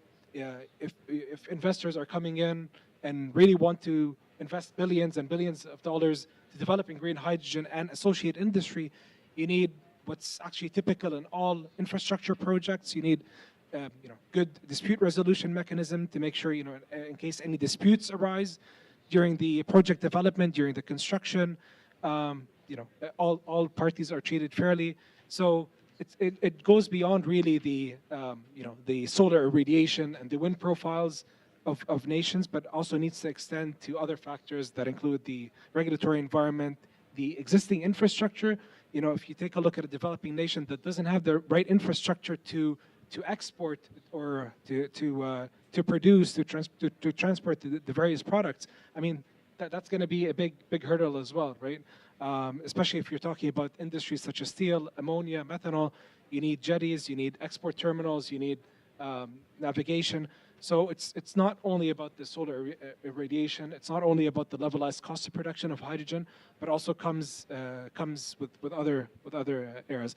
And just one thing to note, with renewable hydrogen specifically, the capital cost that's required, the upfront capital, is quite significant. So for instance, in NEOM, you mentioned the $8.4 billion. That's to produce 220, 230,000 tons per year of hydrogen. Now, if you wanted to produce that same amount of hydrogen, let's say from natural gas, using SMR, yes, one's low carbon, one's not. But you're looking at $450, $500 million upfront capital investment. So in terms of low carbon hydrogen, the upfront capital required is 15 to 20 times more intensive than that of hydrogen from natural gas. So I think that's worth thinking about and pondering when taking a look at committing large amounts of capital to developing nations. There's a massive risk involved in there, and not all countries can replicate, not all developing countries can replicate the same conditions that can be available in NEOM. Okay, thanks very much. By bringing in the importance of the whole regulatory and governance and investment framework to support the production of green hydrogen and therefore that comparative advantage. Basically, a similar question to you from Fortescue's perspective, if I could ask Shanta. Yeah, actually, I'd like, was it Michael? Just on your point around defining, we totally agree with Fortescue, we need certification, and we work closely with the GH2 as well, as you'll know. But something that I wanted to draw attention to, because I know abated versus non-abated is such a hot topic right now, but just that, we've had conversations with Fatih Birol at the IEA for a few years. Andrew and him know each other well. We've talked about CCS, carbon capture and storage, for a while, and there's been a lot of back and forth, and a lot of people say, oh, well, Norway did it, they did it really well, so therefore it will work globally. But it was, we were really happy to see recently that he came out and said the fossil fuel industry needs to let go of the idea that CCS is going to scale. He said it's implausible. And you'd need to store an inconceivable 32 billion tons of carbon by 2050 to limit warming to 1.5. And you'd need 26,000 terawatt hours of electricity in 2050, which is more than the total global demand right now. So when you hear Darren Woods from Exxon saying things like they're good at CCS, and the only reason I'm going on about CCS is because obviously blue hydrogen relies on CCS. Otherwise it's just fossil fuel hydrogen, right? And that's why I'm really glad. I loved, what you said, because the color does matter, because it's based on something that's a fantasy right now, right? Carbon capture and storage. So I just wanted to say that, and I hope that we can get this standard to enable that to go forward. And then just briefly to talk about developing countries beyond our project in Kenya. We also have one in Brazil that's very interesting, and it'll be green ammonia exported globally. And I guess the point that I just want to make around that is that what I find so interesting about the green economy that's coming is that it's going to redistribute all, all the wealth and the trade hubs are going to be redistributed to areas that didn't have it before. So I think that's what we find exciting. Okay, no, thanks very much. Pradeep, you already started with this line of thinking about financing developing countries, emerging markets. You wanted to elaborate a bit further. Sure, I think, just to build on what Joaquin said, one of the things we've been trying to do is help our clients assess readiness for the hydrogen ecosystem. And, as was said earlier, it's just not about having a lot of renewable energy resource or endowment. That's just one of the whole issues, right? For instance, we're working with the state of Gujarat soon, and also with Andhra Pradesh, to sort of understand developing countries are best placed if they can actually capture some of that value add. You're not going to transport hydrogen over long distances. You want to be able to use it close to you to production in the form of ammonia or as in the form of green steel or in refineries and so on. So ideally, developing countries that have those combination of elements together, right? Where you've got the renewable energy resource, you've got water, you've got some amount of biomass potentially, along with this heavy industrialized base.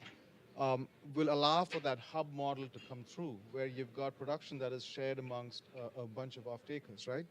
And that also allows for some interesting financial arrangements, because like the GH2 steel project in Boden, it's the off-takers that are also equity holders, right? And in the case of NEOM as well. So I think those sorts of arrangements will only happen if you've got that ecosystem developing. And I think the other part is green skills. We really need to have a large number of trained people who are able to actually pull off on these projects. And a lot of them will come from the existing oil and gas, industry. And so I think, just picking on a place, Gujarat, a state in India, where I think potentially there is a lot of renewable energy endowment, You've got a heavy industrialized state with a lot of this sort of manufacturing and use of hydrogen potential. You've got policies in place that allow for some of this to go on, financing potential as well. So I think developing countries need to look and help and map out their endowments this way, and that sort of puts them in a better place and be better prepared. Or you're going to have some potentially badly designed projects which could run into trouble. Okay, so thanks so much, Pradeep. One thing that I think in all of these conversations we've been having at the Trade House is that, we think that there's also this opportunity to use trade policies as a sort of anchor to do many of the things that you're talking about, to help to develop some of that governance structure, some of the regulatory structures, because at the end of the day, the trade policies themselves already exist as a framework, particularly through multilateral agreements. And it can help improve transparency, predictability, certainty. In some cases, more coherent trade policies would support investment policies and possibly also enable more FDI. So those were sort of things we would really be interested in developing further. But I'll come to that later. And then just a turn to Anna, if you have some perspectives on developing countries, emerging markets, from NEOM's perspective. So just building off of that point on governance and greater certainty, I mean, I think one thing that's essential in being able to extend the gains of sort of this green revolution is de-risking finance into these projects in the global south. I mean, we heard that it's going to be difficult for countries that lack infrastructure to become major exporters in green hydrogen because the business case just isn't there. But I think that there's definitely opportunity in the global south for a sort of different business model, in terms of use of green hydrogen. Yesterday at the World Climate Summit, I heard Sanjeev Gupta from Liberty Steel, and he was talking about a project they're doing in Western Australia, and they're actually considering decoupling green iron from green steel and sort of building a green hydrogen project that's in close proximity to where they're mining for ore that they're going to use to make green iron. I think that these, looking for these sorts of opportunities is where, the global south could have real value because the natural resources are there, the land is there, the ability to make renewable energy at a good price is there. We just need to capture those synergies. And I think that, that's step one. Step two is having, enabling the sort of regulatory environments, stable governments, policies that sort of enable confidence in investors to go in and make those projects happen. Mm-hmm. Great, thanks so much for that. And Michael, in addition to the developing country perspective, what we hear often in WTO is that certification is very costly. It's very difficult for developing countries. Is that true? Is that somehow different with green hydrogen, or are there solutions to it? Well, yeah, good question. Maybe first I'll respond quickly to what was being mentioned earlier about CCUS and green hydrogen and differences in technologies. And kind of speaking on this, I think every country is going to have different solutions that they want to propose, depending on their level of economic development, regulatory structure, policy, the things I was mentioning earlier, and that kind of speaks to mutual recognition. So from a certification standpoint, at least our philosophy is very much that we want to be agnostic. We want to put the facts on the certificate and let kind of the market sort itself out. And if there's off-takers that want that type of hydrogen that is produced, whether it's through CCUS or green hydrogen, then they will see that information on the certificate. If there's a certain threshold of carbon dioxide that they are willing to accept or not, they will see that. And so it's not up to us to decide from a certification point of view what is kind of eligible, non-eligible, compliant, or non-compliant. We would leave that up to, I guess, the regulators and other countries to decide.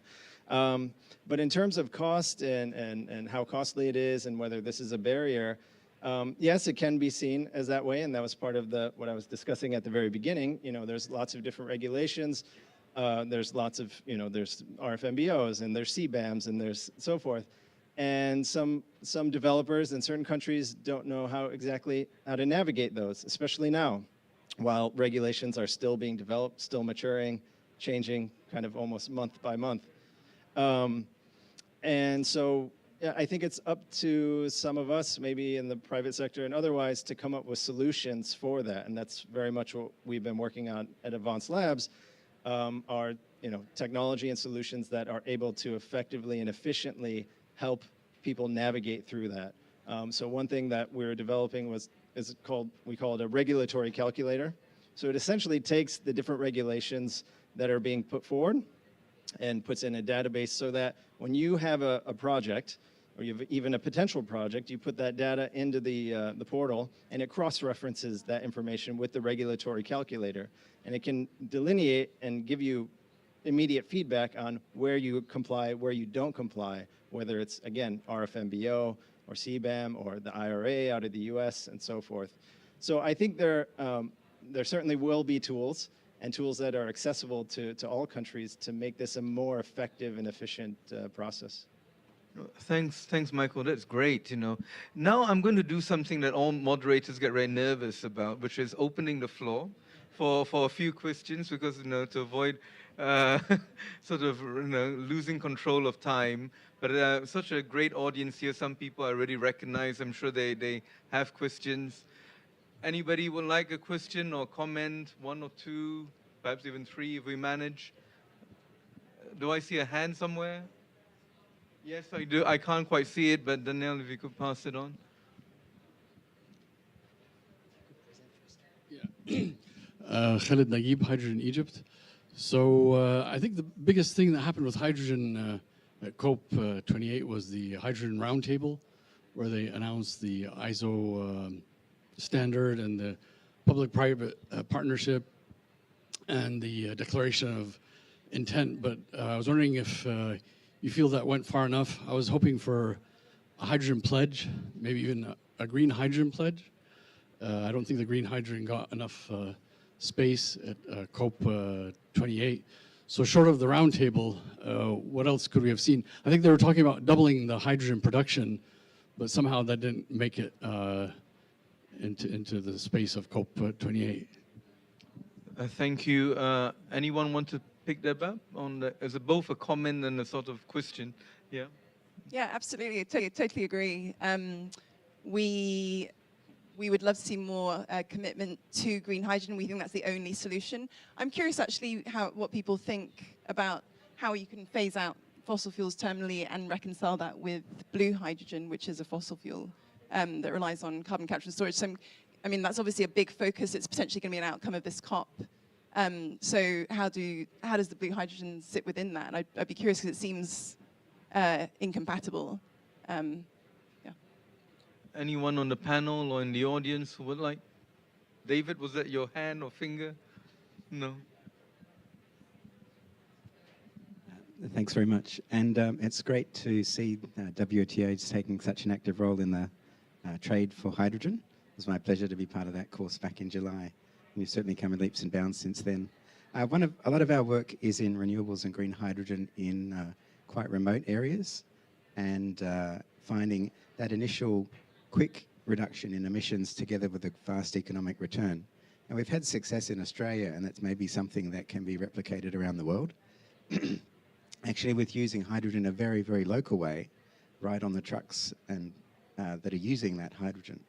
And in recent months, we've had commitments from some of our major clients to go ahead and progress that. So just throw that in as a bit of message of hope. We've seen in those sorts of applications the opportunity to decarbonise over about 5 years, while at the same time giving quite a strong economic return, which should be robust, I would think, in many developing nations as well as developed nations. So happy to chat after. Thanks, David. And Wael? I'm going to try to answer your question. So I'm a colleague of...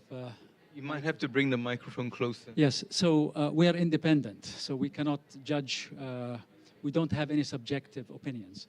So reality, the easiest way to look at this, each product has two elements. There are the physical attributes and there are the virtual attributes.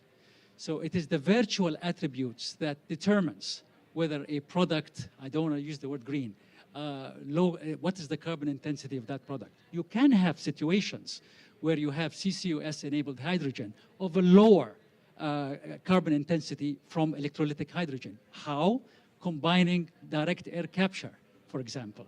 You can have that. So what we are trying to instill into the market, because again, we are not subjective, is the data speaks to itself, as Michael has said.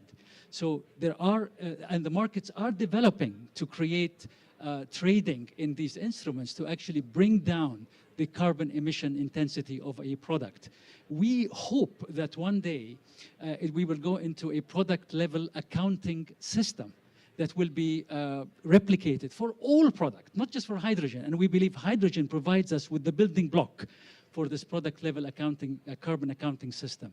So again, data speaks to itself. And finally, sorry, you asked Michael about costs.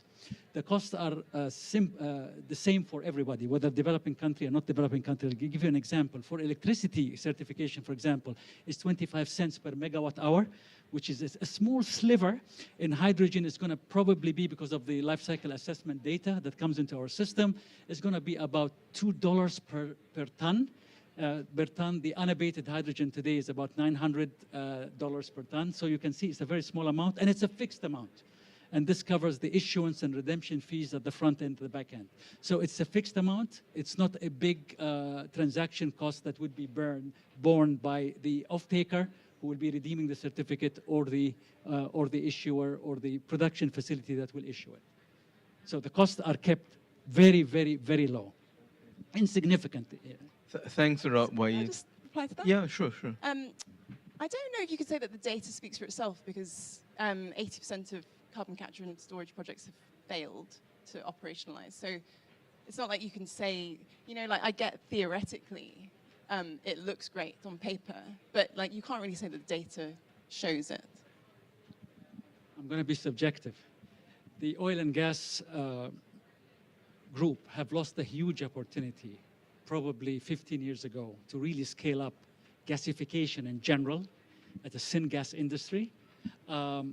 Did they miss the boat? Probably. It's a cost thing. They would need to scale CCUS quite remarkably high.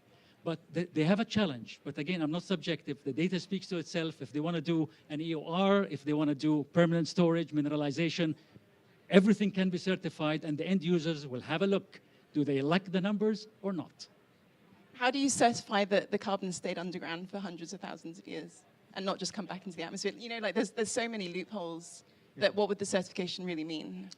We can have a side discussion, Yes. I think. I was going to say, I think that one of the big it's very interesting. of Trade House is to spark real discussions. I think we have sparked one here, and you might have to have a discussion after. But maybe one quick one, and then we go back to Takashi, and we'll have to close fairly shortly, but please. Sure. So I just wanted to make a point on the question that was asked about areas of focus and what should hydrogen be focusing on. I'm very bullish on technology. So we just, I think that the cost of renewable energy is quite low now, regardless of geography. I think the major barrier on CapEx is the cost of electrolyzers, which I think is what you just said. And I think that driving down that cost is one of the key components of making this work for everybody in the world, the global south, and anyone that is wanting to do these projects. Neom Green Hydrogen Company, in addition to the main project that's producing for export to the world market, is also collaborating on a demonstration plant called Hydrogen Innovation and Development Center, where we're going to be doing R&D with Nucera, our electrolyzer OEM, and that is both to drive down our own operation costs over the life cycle of the project, but also, we hope to improve the technology and make gains in terms of things like coatings and drive down, eventually we'll get down into the market a lower cost of electrolyzer. So we think that encouraging competition with regard to technology for electrolyzers is an area that should be focused on, because that could make or break, where this goes. Thank you. And maybe the last question from the floor, then we'll have to close. Thank you very much. I'm Takashi Hongo and Mitsui. I am an economist, and I'm really interested in the trade-related issues. So today's title is very attractive for me. So in terms of the low or zero emission hydrogen, so from that point of view, say green or blue, so that definition is a difference of process. So the WTO point of view, so the same products in terms of CO2 emission. So, but the process is different. So if the A country prohibited the one of the two options, or many different type of the process, including the nuclear or etc., many possible way out there. So that just pick up one of the process, it would be fair trade or not. I'm so sorry, I'm not a trade expert, so this is a very naive question.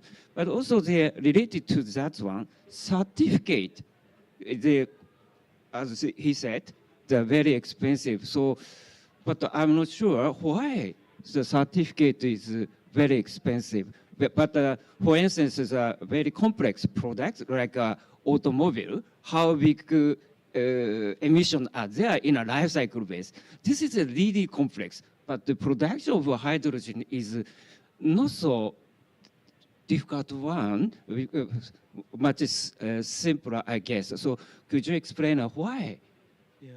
So expensive. Yeah. Maybe on the first question, it has to be more me, I think. and that will probably be a longer discussion we could have. But the simple, short answer is that countries can use processes. They can look at process methods, and they can have requirements and regulations based on process. The issue is that the way they do it must be done in a way that is non-discriminatory. So that is not, for instance, origin discriminatory.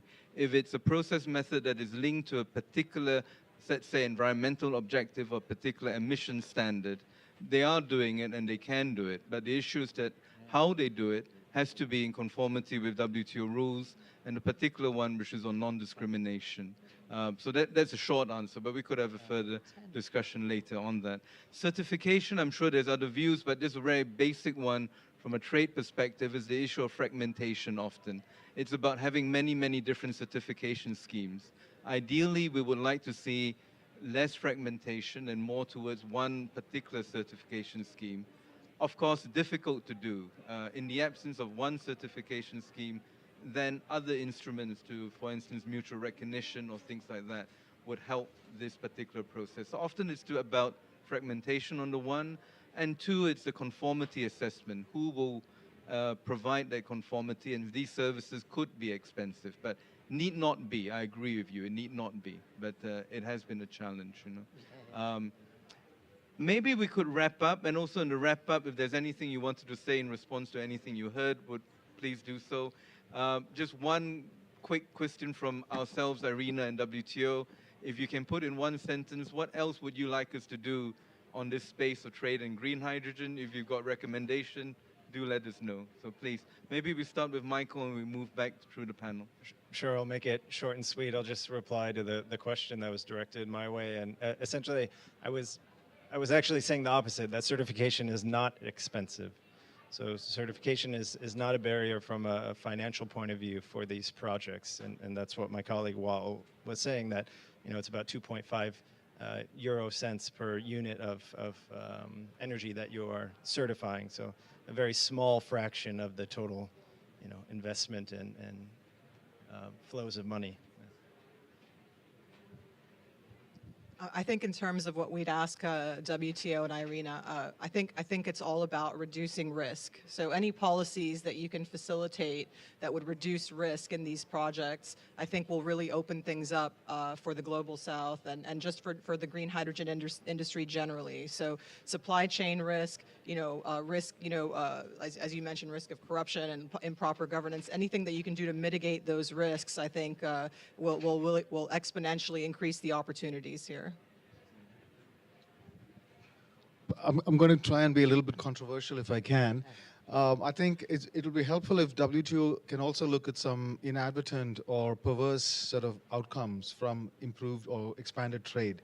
I'll just give you an example of what's happening right now with solar panels, right? So you've got India that has put in barriers to solar panels coming in as a way of promoting domestic production. Most of those panels and modules are now being exported to the US because they're also close to panels coming from PRC.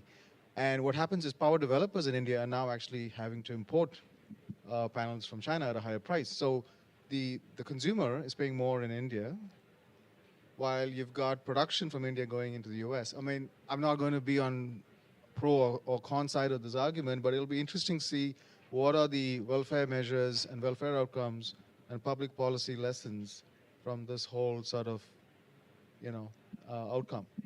I mean, comparative advantage, there might be promoters of trade that say it's a good thing, it's fine for India to export its panels and modules while importing it from PRC, but it'll be interesting to actually see the economics and the numbers behind this. I agree with that. That's a very interesting point. And the point that was raised actually in the keynote around subsidies, we strongly support an end to fossil fuel subsidies before 2030 and shifting those subsidies to green energy. We've tried to give the diesel fuel rebate back in Australia, but we're not allowed to legally. We're obliged to our shareholders to keep it, but we are desperate to drive change in the subsidies, and that would just be such a huge outcome if you could enable that. And we spoke to a CEO of a very large, very emissions intensive company, and the idea of ending fossil fuel subsidies was very abhorrent. But then when we talked about moving the subsidies to green energy, which he knows would be required, he was extremely interested. So I think that would be the language that could potentially succeed.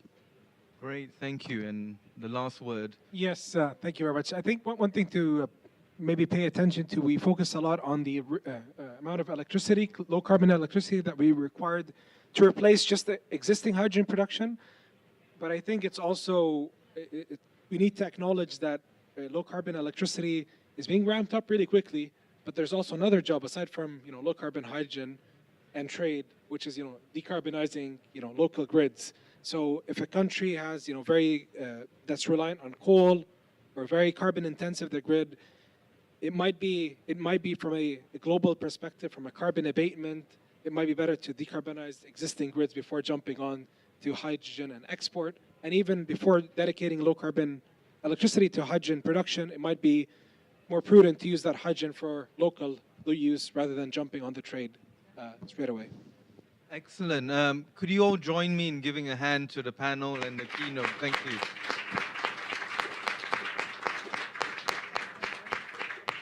And to my panelists and DDG, if you could come to the podium for a family photo.